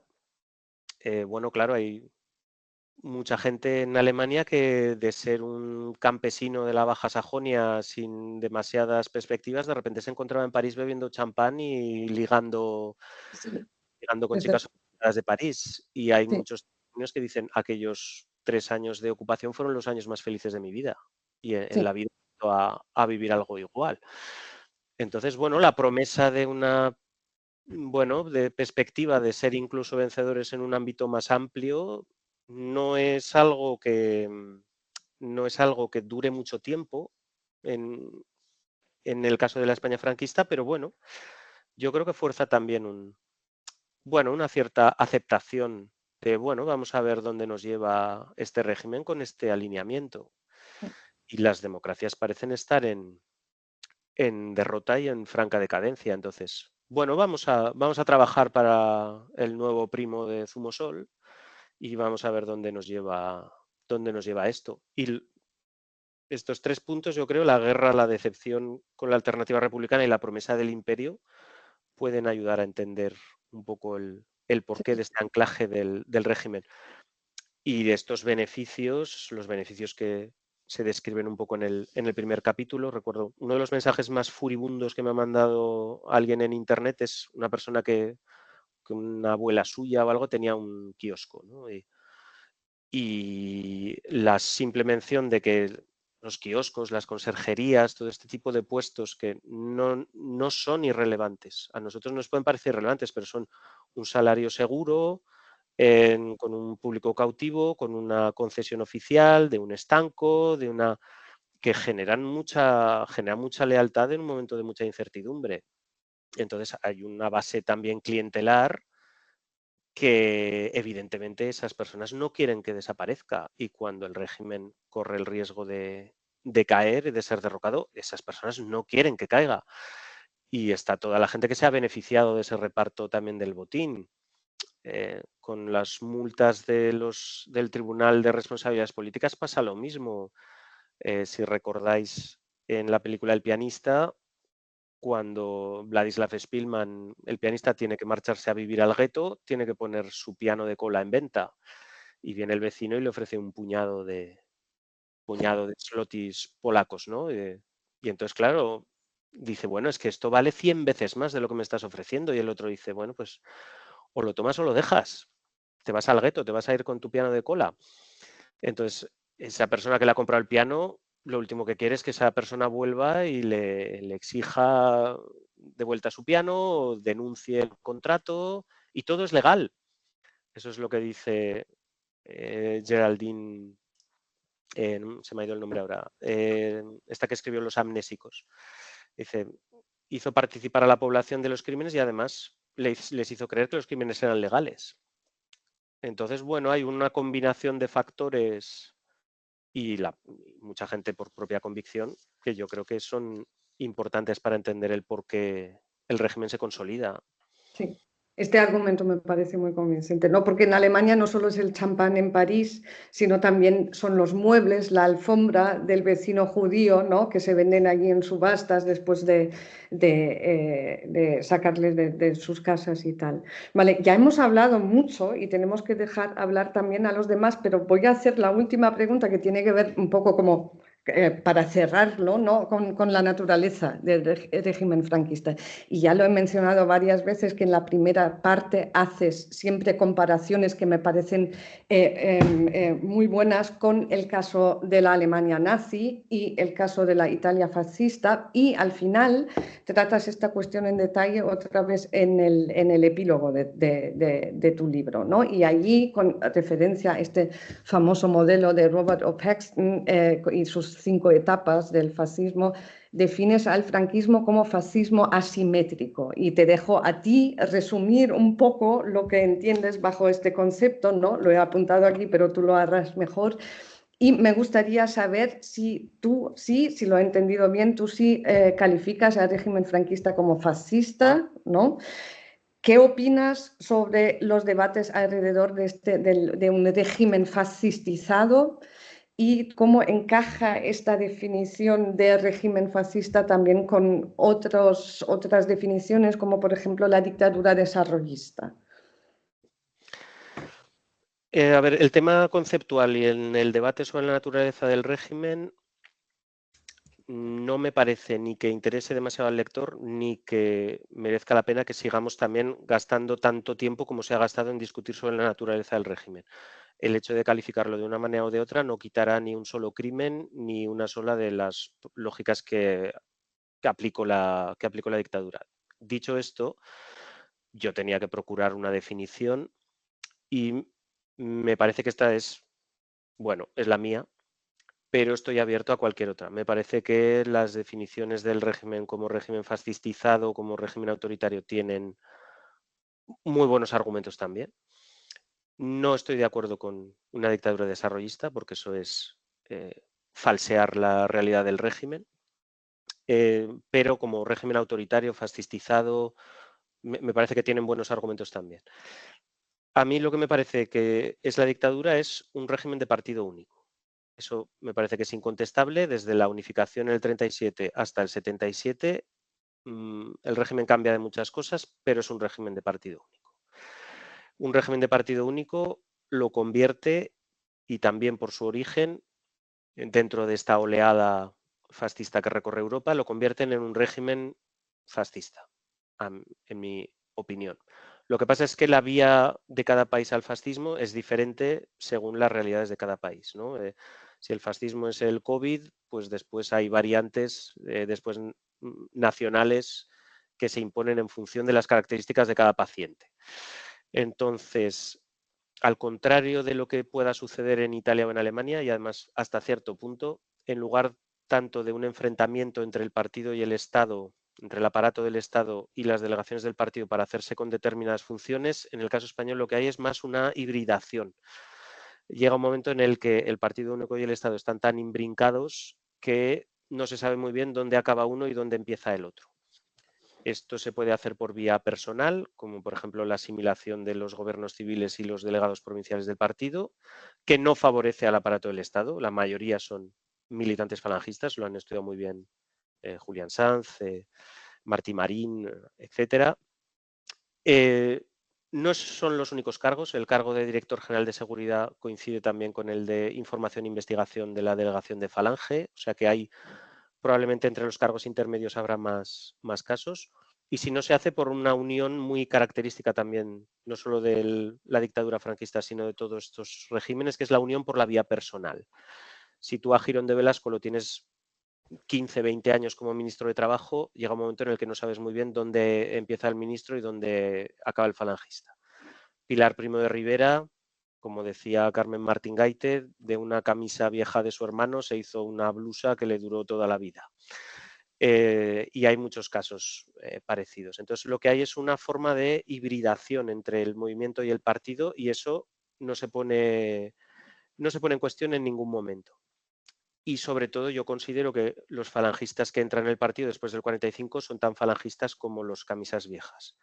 No podemos seguir hablando de falanges solo como los militantes previos al año 37 o 36, porque generacionalmente, forzosamente, tiene que abrirse a las nuevas generaciones, y en ocasiones los neofalangistas, como Serrano, como José Antonio Maraval, como Díez del Corral, son más radicales que los falangistas históricos, que suelen ser muy conservadores, porque han ganado ya la guerra que tenían que ganar. Y luego la guerra para mí es el factor explicativo. La conquista del poder no se hace por una designación a cargo de un jefe del Estado, como es el caso en Alemania, como es el caso en Italia. La conquista del poder se hace mediante una guerra civil. El propio Hitler, por ejemplo, lo pone de manifiesto en alguna declaración pública diciendo: yo no he llegado al poder como Franco por la vía violenta, yo he llegado por la vía legal. O sea que él se presenta incluso como un estadista comparado con la toma del poder por parte de Franco. Pero en la guerra civil es cuando se produce la mayor radicalización del partido, el mayor momento de violencia, el mayor momento también de atracción de nuevos militantes, Entonces, si seguimos este modelo de Paxton, que siempre, basándose en el caso italiano-alemán, pone la radicalización al final de la etapa, esta radicalización se produce antes y es la que explica la conversión en un movimiento de masas y la conquista del poder. Por eso me atraía esta imagen de un fascismo, pero asimétrico. Me parece que, a pesar de eso, hay también una cierta radicalización en la etapa final, a partir del año 69 en el caso franquista, y me parece también que no hablar de esa radicalización es un punto de vista muy eurocéntrico, por ejemplo, para explicar el caso de Portugal. Considerar que el fascismo italiano solo se radicaliza en la parte final me parece que obvia toda la crueldad y la radicalización de la conquista de Libia, de la guerra en Abisinia, donde hay empleo de gases, de armas químicas contra la población civil, etcétera. Entonces, no hay una radicalización solo final, también en la parte inicial. Lo que pasa es que sobrepoblación no europea. Y en el caso de Portugal pasa lo mismo con las guerras coloniales al final. Hay una radicalización final. En el caso español, esa radicalización final es puramente interna. No tiene colonias donde realizar esa radicalización, sobre todo porque ha sido suficientemente inteligente como para no embarcarse en una guerra colonial que le podía haber llevado a la caída en el caso de Marruecos.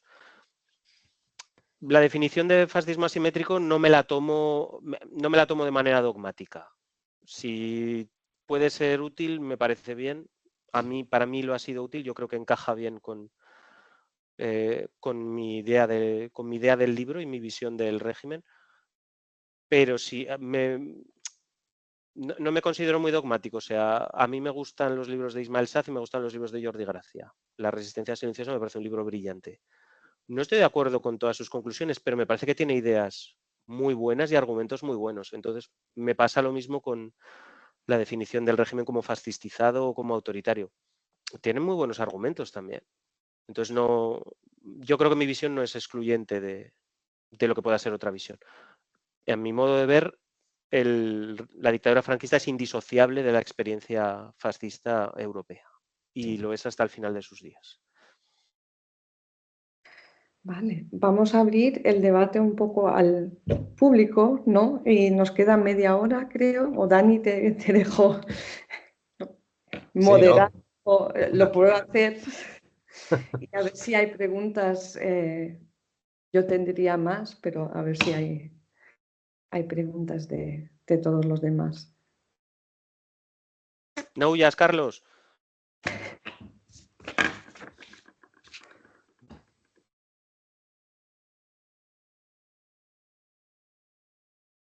Sí.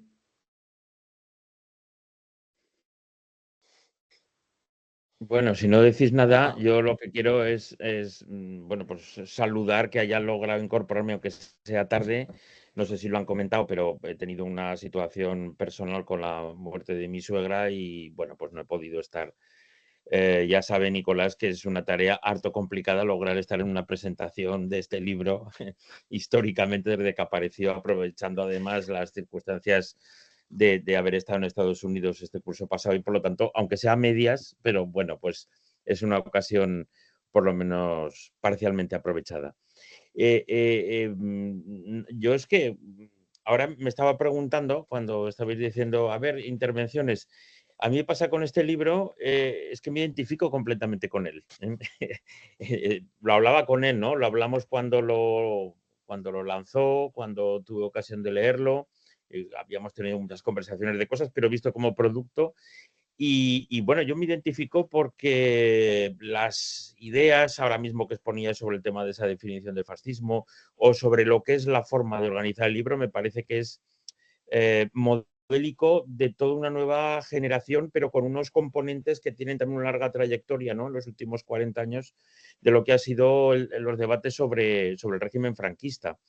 Y yo creo que esa es una de las claves de su éxito, ¿no? Un lenguaje nuevo, una posibilidad de conectar con la gente joven también, pero que detrás de todo eso esté incorporado buena parte de esos debates y de esas sensibilidades y de, bueno, de ese lograr componer un retrato complejo, muy complejo del franquismo y a la vez asequible, que es quizá uno de los retos más complicados, ¿no? Porque estamos más o menos hartos, estamos siempre encantados porque al fin y al cabo no deja de tener algo de vicio, ¿no? Pero bueno, de libros que lo que te dan es un montón de información o aproximaciones micro interesantes o a veces aproximaciones pues demasiado amplias o demasiado, bueno, poco profundas, y aquí nos encontramos pues con la posibilidad de combinar la profundidad, la reflexión realmente muy sustentada, ¿no? Por muchos años de trabajo y a la vez la capacidad de comunicación. Y yo creo que esa es un poco la razón o la explicación básica del éxito de este libro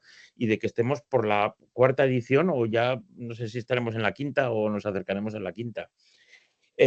Pero bueno, sobre todo leyéndolo disfrutaba bueno, pues con cada uno de los epígrafes y con todo lo que nos iba aportando.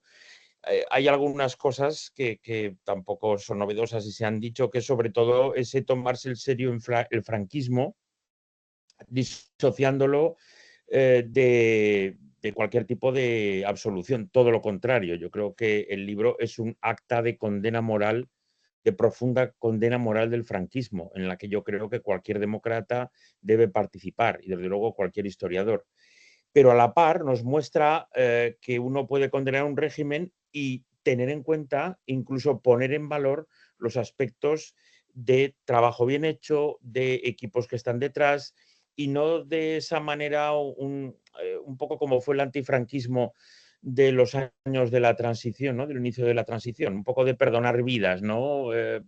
Bueno, pues este es un régimen que tenía muchos defectos, era un desastre, Franco vaya tipo, y yo creo que eso que has puesto, Nicolás, de manifiesto muchas veces, ¿no? De reconocer que allí hay un trabajo serio y que al fin y al cabo tiene éxito, porque es un régimen que dura 40 años y que además va a moldearnos a nosotros, los que crecimos ya dentro de la dictadura franquista y los que fuisteis viniendo después. Desde ese punto de vista, esta sociedad ya está hecha para bien y para mal, sobre todo para mal, claro, a lo que son los parámetros de la guerra civil, la posguerra y el franquismo, pero evidentemente tenía detrás mucha gente, tenía detrás unas trayectorias muy importantes, ¿no? Desde el pensamiento político de la derecha radical y del autoritarismo, que son los que dan los mimbres, aparte de la coyuntura fascista en Europa, de la que evidentemente el régimen bebe plenamente, que explican ese éxito, y aparte el aspecto sentimental, ¿no? El aspecto sentimental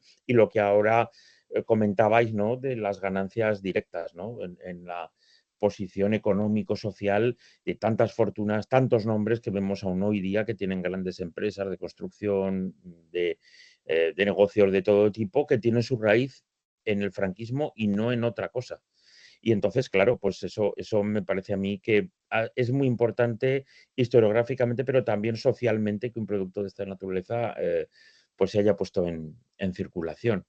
Entonces, bueno, pues yo estoy encantado, y que Nicolás haya sabido, con esa gran habilidad que tiene, corporizar este producto, ponerlo en circulación y pues a mí me da muchísimo gozo. Quiero decir que yo me estasío delante del libro y no se me ocurre preguntar nada.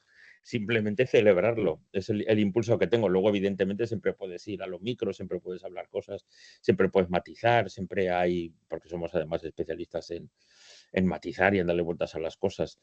Pero a mí eso es lo que me parece más relevante, ¿no? De lo que significa este libro. Y por eso hacemos esta celebración también de él, aunque sea un tanto tardíamente, después de bastantes meses en este seminario, porque hombre, no podía no presentarse en este seminario. Y entonces, bueno, pues es muy importante para todos. Yo no sé si has tenido, Nicolás, en los últimos tiempos algún background más, no de los haters, sino de otra gente, por ejemplo, del ámbito francés, en la medida en que se pueda conocer, de tus colegas de la universidad francesa, o algún tipo de reacción más, ¿no? sobre esta publicación. En Francia, de momento, he podido presentarlo en Toulouse y en París. La reacción, digamos, del mundo académico francés es positiva, pero escéptica. en el sentido de que no les vas a cambiar la manera de pensar. Pero eso forma parte de ser francés, que somos, hablo por mi mitad francesa, bastante cabezones. No es que en Aragón no lo seamos, pero en Francia también tenemos nuestra relación, sobre todo porque desafía un poco todas las ideas preconcebidas que existen no solamente sobre el régimen, sino sobre la propia España. Entonces, lo primero que, cuando doy clase, por ejemplo, sobre la Segunda República, lo primero que sienten los alumnos cuando les explicas que el voto femenino llegó a España 13 años antes que a Francia es incredulidad. Lo primero es incredulidad, eso no es posible, monsieur. Entonces, luego es como un, bueno, pero duró poco. Entonces, el régimen franquista, digamos que los tranquiliza, los ratifica en su idea de que España es más atrasada que Francia por sistema, ¿no? Entonces, el hecho de que tú plantees una visión del régimen, que les hables de centrales nucleares o que les hables de una modernidad vanguardista o un deseo desarrollista, pues desafía nuevamente esa idea de que Franco lo que quería es que España fuera como siempre y como siempre ha sido, pues, tradicional, católica, etcétera, ¿no? Entonces, es difícil romper esa idea. Lo que pasa es que hay una muy buena nueva generación de estudiosos franceses, no hispanistas, sino de historia en general, Pierre Salmon, Sophie Babi, etcétera, que están interesándose por aspectos concretos de la historia o de la dictadura o de la guerra civil, que, bueno, al final todo combinado, a medida que esos temas vayan entrando en los temarios de la oposición, de la agregación, etcétera, probablemente cambien la imagen no solamente del régimen, sino de España, en espera de que llegue Vox y no lo tire todo por tierra y vuelva a tranquilizar a quienes piensan en España como un país puramente reaccionario, ¿no? Si se Evitando olvidan precisamente... perdona, si se olvidan que tienen el Frente Nacional, claro, que Claro, porque... sitúa pista para toda la extrema derecha europea desde los años 80. Pero, en fin. Pero eso es algo que pasa... Eso es algo, por ejemplo, yo digo en el libro, no de manera... Bueno, lo digo de manera más o menos explícita. Hay un momento en el que no solamente la izquierda francesa, sino en general toda la izquierda europea se toma un poco al régimen franquista como la manera de compensar todo lo que no pueden hacer ellos en casa. Entonces, como el Consejo Nacional de la Resistencia en la inmediata posguerra francesa ve que su proyecto no va a ser triunfante políticamente, porque está toda la parte que viene de Gaulle, que va a seguir manteniendo un poco el sistema con mucha continuidad respecto a lo que había antes, dicen, bueno, es que resulta mucho más fácil concentrarse en el caso de España, que además es un caso que nos toca emocionalmente, que en intentar ganar una victoria dentro. Entonces, utilizan la situación española como compensación a lo que no pueden hacer en su casa. Y eso es algo que se activa después, incluso cuando se habla de la transición española. Si hablas de la transición española con cualquier francés, te dicen, nah, es que fue todo una mentira, porque el régimen fue puramente una continuidad, no se cambió nada, tal, y eso les hace sentir mejor a ellos. Y es lo que nosotros aplicamos a América Latina. Entonces, es lo que aplicamos sobre todo a Pinochet, ¿no? Pinochet es como el gran satán que hereda ser el gran satán a nivel global de Franco, ¿no? Entonces, pues hacemos un concierto, hablamos de que aquí estas cosas no se podrían hacer, y claro, se llega incluso a enjuiciar al propio Pinochet con algo que en realidad está supliendo lo que tú has sido incapaz de hacer en tu propio país, ¿no? En el caso de la conversión de España en un campeón de la justicia internacional y de la justicia universal, había mucho de autocompensación por no haberlo podido hacer en el interior. Entonces, bueno, en la visión de la dictadura te encuentras un poco con eso, ¿no? Con que estás, al desafiar, digamos, una interpretación de la dictadura, estás desafiando las propias ideas preconcebidas que existen sobre España en general en los países. De la misma manera que, claro, si alguien viene...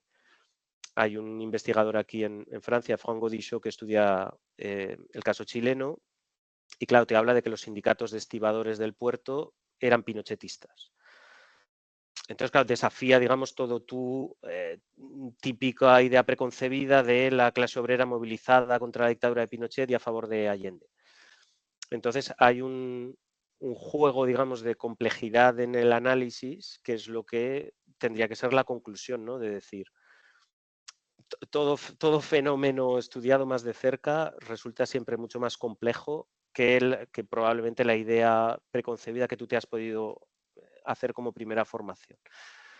Entonces yo sí veo un poco esa reacción respecto al libro de la dictadura, ¿no? De decir, bueno, ¿y qué pasa? Que ahora resulta que la dictadura franquista era muy moderna.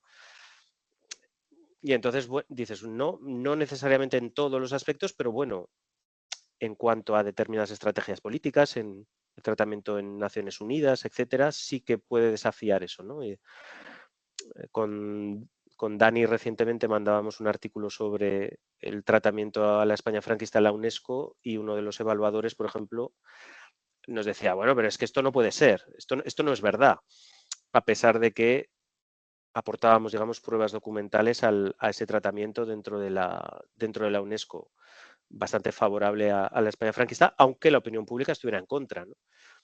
Y entonces, digamos que hay una negación incluso de la propia aportación documental. Entonces, bueno, eso es lo que es bonito, ¿no? Tratar de conseguir que un caso que normalmente no está citado entre los habituales a la hora de tratar unos determinados temas, tú puedas conseguir que entre, y esa, bueno, es la siguiente tarea que habría que intentar con el libro. Lo que pasa es que la traducción es muy compleja y es bastante onerosa. Entonces habrá que ver si podemos conseguir que se traduzca. Bueno, hay dos manos levantadas. Primero Ana Catarina y luego Marc. Así que Solo un momentito, adelante, porque Ana. encaja muy bien con lo que acaba de decir Nico, porque aquí también ayudaría la perspectiva comparada, ¿no? Y yo he tenido muchas ideas leyendo tu libro sobre posibles casos de comparación después del 45. ¿No? Porque comparar sobre todo la primera fase con la Alemania nazi y la Italia fascista me parece súper bien, pero después creo que también deberíamos aplicar más bien perspectivas comparadas. Y yo he pensado ahora lo que tú has contado, algo del caso francés. Yo sé un poco cómo se mira España desde Alemania y es algo parecido. Y, por ejemplo, leyendo tu capítulo o tus apartados, tus párrafos sobre cómo trata el régimen franquista a las minorías, especialmente a las mujeres, pero también a los homosexuales. Y aquí también sería súper interesante una comparación con otros países. Y de momento estoy dando un seminario sobre la República Federal Alemana en los años 50 y 60.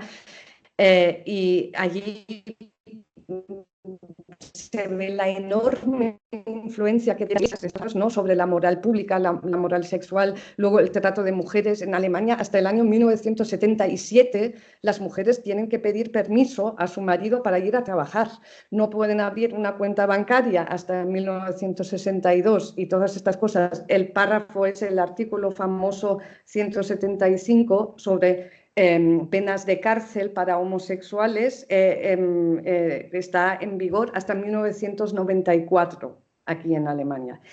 Por eso, en estos casos también una perspectiva comparada sería muy útil, sobre todo para ver qué nos dice esto sobre el franquismo, por ejemplo, el trato de las mujeres o el trato de las minorías, y para salir un poco también de estas visiones de la España atrasada y la hipermodernidad aquí en Alemania Occidental, por ejemplo. Solo un comentario.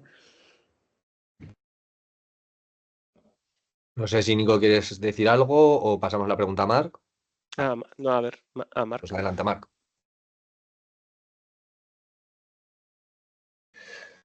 Bueno, Nico, yo también me gustaría felicitarte. Me parece un esfuerzo colosal y que yo te agradezco, porque sí que creo que,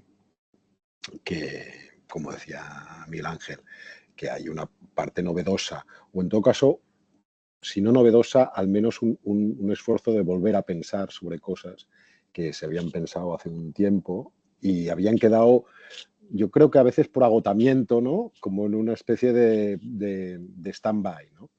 Y me parece muy pertinente esta remirada, ¿no? Y respecto a la naturaleza del franquismo, hay una parte gorda en la primera parte, ¿no?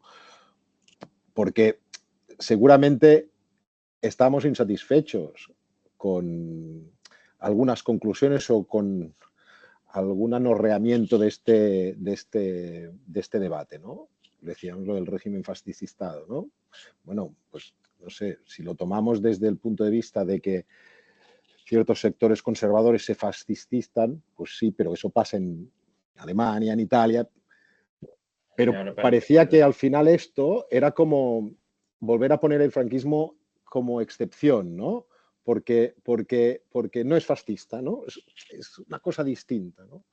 Y me parece que tu esfuerzo de decir, bueno, pueden haber peculiaridades, pero si reseguimos, ¿no? Instituciones, lógicas de funcionamiento, partido único, bueno, claro, tenemos que hacer casi contorsionismo para sacarlo de ahí, ¿no? En vez de, naturalmente, encontrar estas similitudes, ¿no? Y en ese sentido, me parece que eso está muy bien. Por tanto, has sido muy prudente en decir que la conceptualización no te parecía importante y los demás también tienen buenos argumentos, pero me parece que tú has hecho un esfuerzo, a mí me parece muchísimo más convincente en situar esto en este periodo, ¿no? Lo mismo en su evolución, ¿no? Es decir, esta idea de, bueno, claro, luego no lo podemos comparar porque los otros dos han caído, pero tal vez la evolución de los otros dos hubiera sido muy parecida a la franquista, ¿no? No podemos compararlo, pero bueno, y eso también tiene que ver con el éxito del régimen, ¿no? Luego, efectivamente, la perspectiva colectiva, ¿no? De que esto no es solo Franco y tal, sino hay mucha gente que además, y me ha parecido muy convincente que lo has dicho, que su objetivo fundamental es la pervivencia del régimen para mantener unos privilegios conseguidos con la guerra. Y eso llega hasta la transición. Bueno, de hecho, yo me atrevería a decir que llega hasta hoy en día. Es decir, algunos comportamientos del Partido Popular 50 años después parece que siguen con ese objetivo, ¿no? de mantener unos privilegios que se amplíe, pero los privilegios ganados no los queremos perder. Y luego, lo del encaje internacional, que también apuntaba Ana Catarina, ¿no? Me parece, esto también es muy interesante en esta lógica comparada y de evitar el excepcionalismo franquista, ¿no? Cuando se coloca al régimen franquista dentro de la historia europea y de los procesos europeos, también geopolíticamente, ¿no? Y es verdad, no tendrás un papel central como tiene Alemania o Francia en la Segunda Guerra Mundial, pero tienes un papel. Del mismo modo que luego tienes un papel, y tiene que ver también con esa ayuda americana, con ese financiamiento que se quejaba la congresista, ¿no? Aprecio que era congresista. Que tiene que ver con un marco de Guerra Fría que opera en unas lógicas que suspenden cierta moral o cierto discurso más o menos progresista, más o menos antifascista, ¿no? Porque estamos en otra pelea y en esa pelea el régimen franquista, España, tiene un encaje geoestratégico. Me parece que todo este esfuerzo era muy relevante, ¿no? Y sí que te quería preguntar un poco, al hilo de lo que te preguntaba al principio Ana,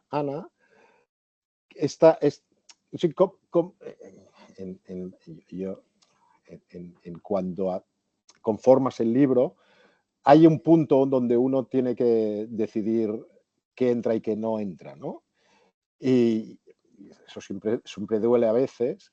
Ya sé que además has tenido a un editor pesado que seguramente ha ayudado a que a veces te decidieras antes de lo que quisieras, pero sí que me interesaba un poco esta lógica, ¿no? De qué entra, qué no entra, en función seguramente de unos objetivos más o menos difusos al principio, tal vez luego más de esto, pero esa elección, ¿no?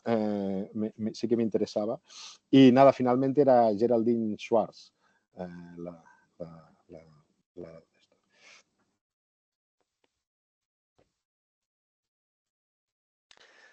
Vale.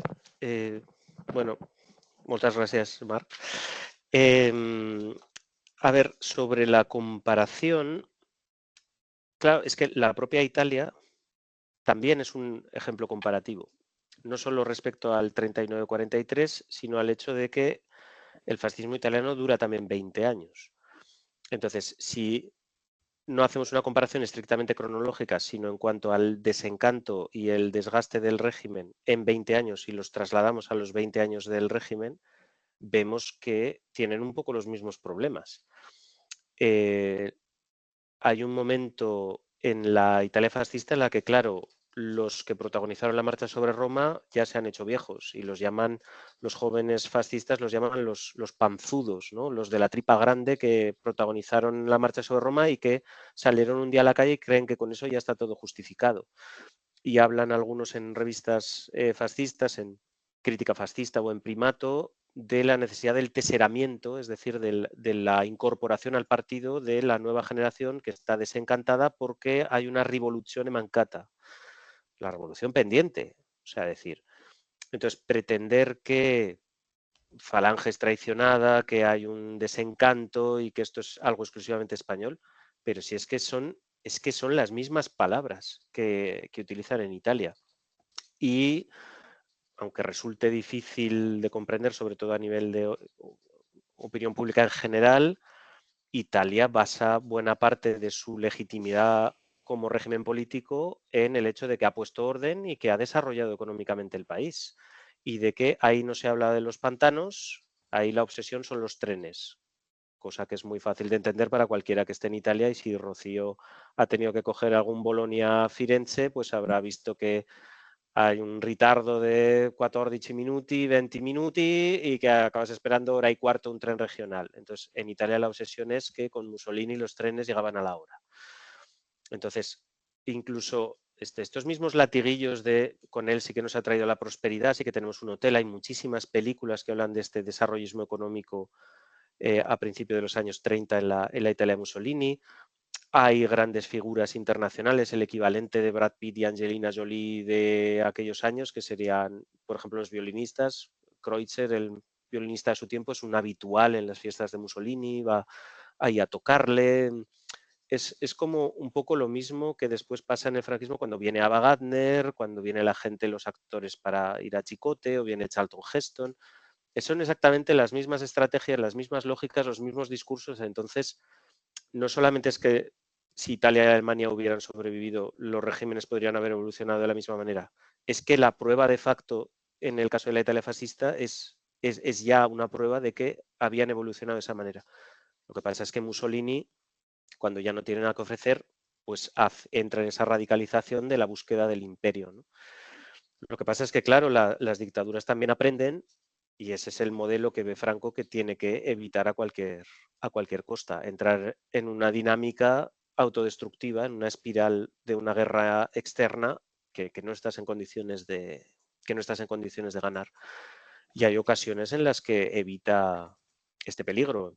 Marruecos, en el Sáhara, la Marcha Verde, claro, es un desastre para los saharauis, pero para las autoridades españolas es, bueno, quitarse un problema de encima.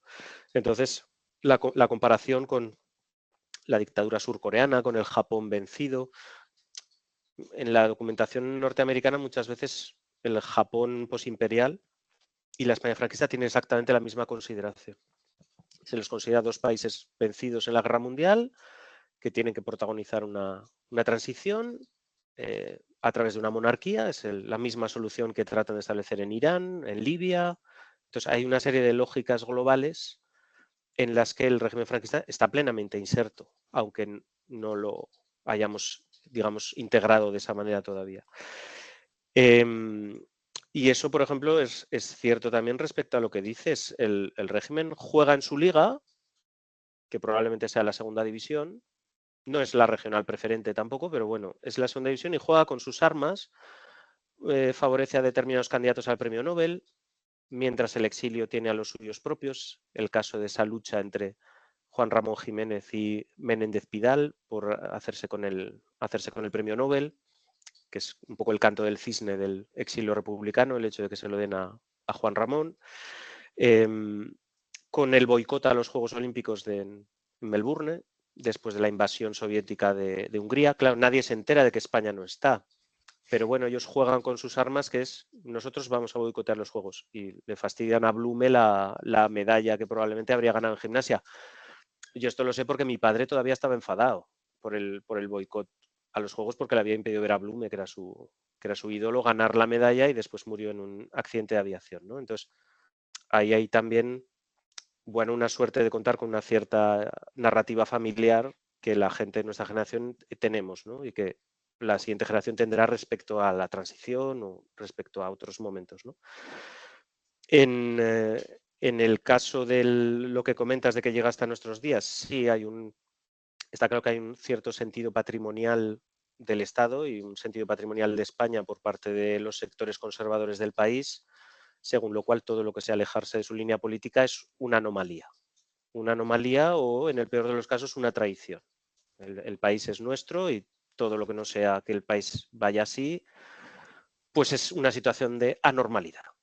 Y eso es algo que la guerra civil, el exilio de todos los cuadros dirigentes republicanos y de izquierda, pues viene a consolidar y a ratificar, y claro, eso no es una huella que se elimine fácilmente. O hay una victoria apabullante de los partidos de izquierda, o como lo queramos llamar, tipo la mayoría absoluta de 1982, o siempre se va a considerar que, bueno, están en el poder, pero de manera provisional.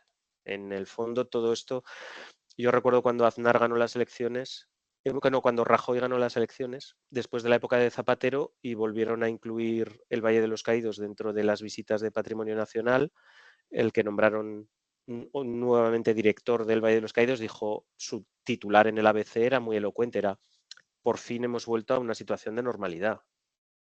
Y la normalidad era que el Valle de los Caídos estuviera en Patrimonio Nacional y se pudiera visitar y te pudieras comprar una camiseta con el Valle de los Caídos, o un cacharro de estos que cae la nieve, una burbuja de estas que cae la nieve con el Valle de los Caídos. Entonces, para ellos eso es la normalidad.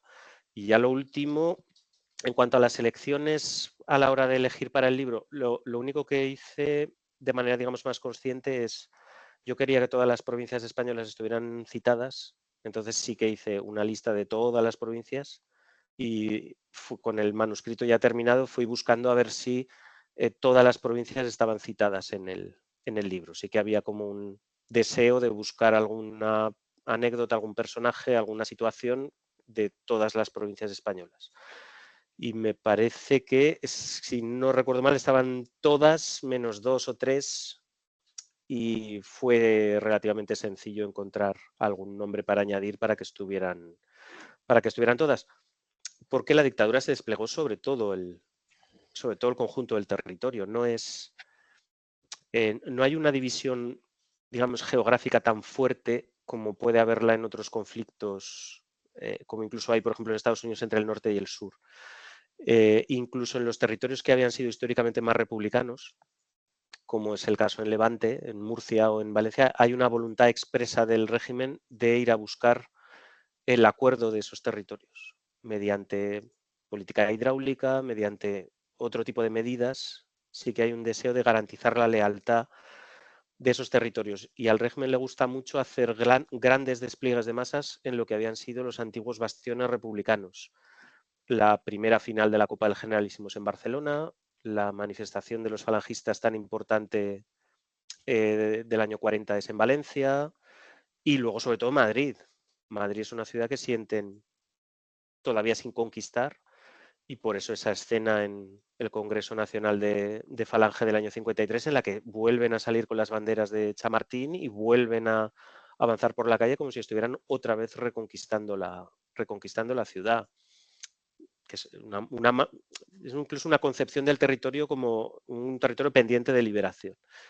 Y entonces sí, pero hay una estrategia expresa de conquista y control del territorio. Bueno, pues muchas gracias, Nicolás, Ana.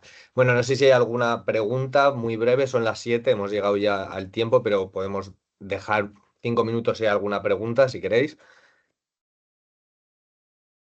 Y ¿tú, Marc, tienes alguna pregunta? Ah, vale.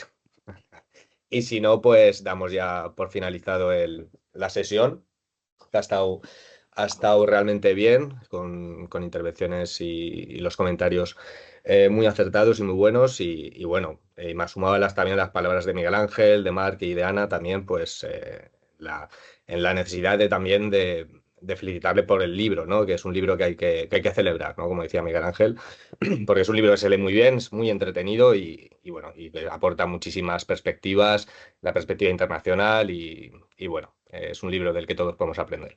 Así que nada, damos por finalizada esta sesión y bueno, ya la próxima sesión de este seminario será ya en enero de 2025, será el día 23, que tendremos a Joan María Tomás, que nos presentará su libro Posguerra y Falange, Arrese, ministro secretario general de FET y de las Hons, 1941 y 1945, y Es que este.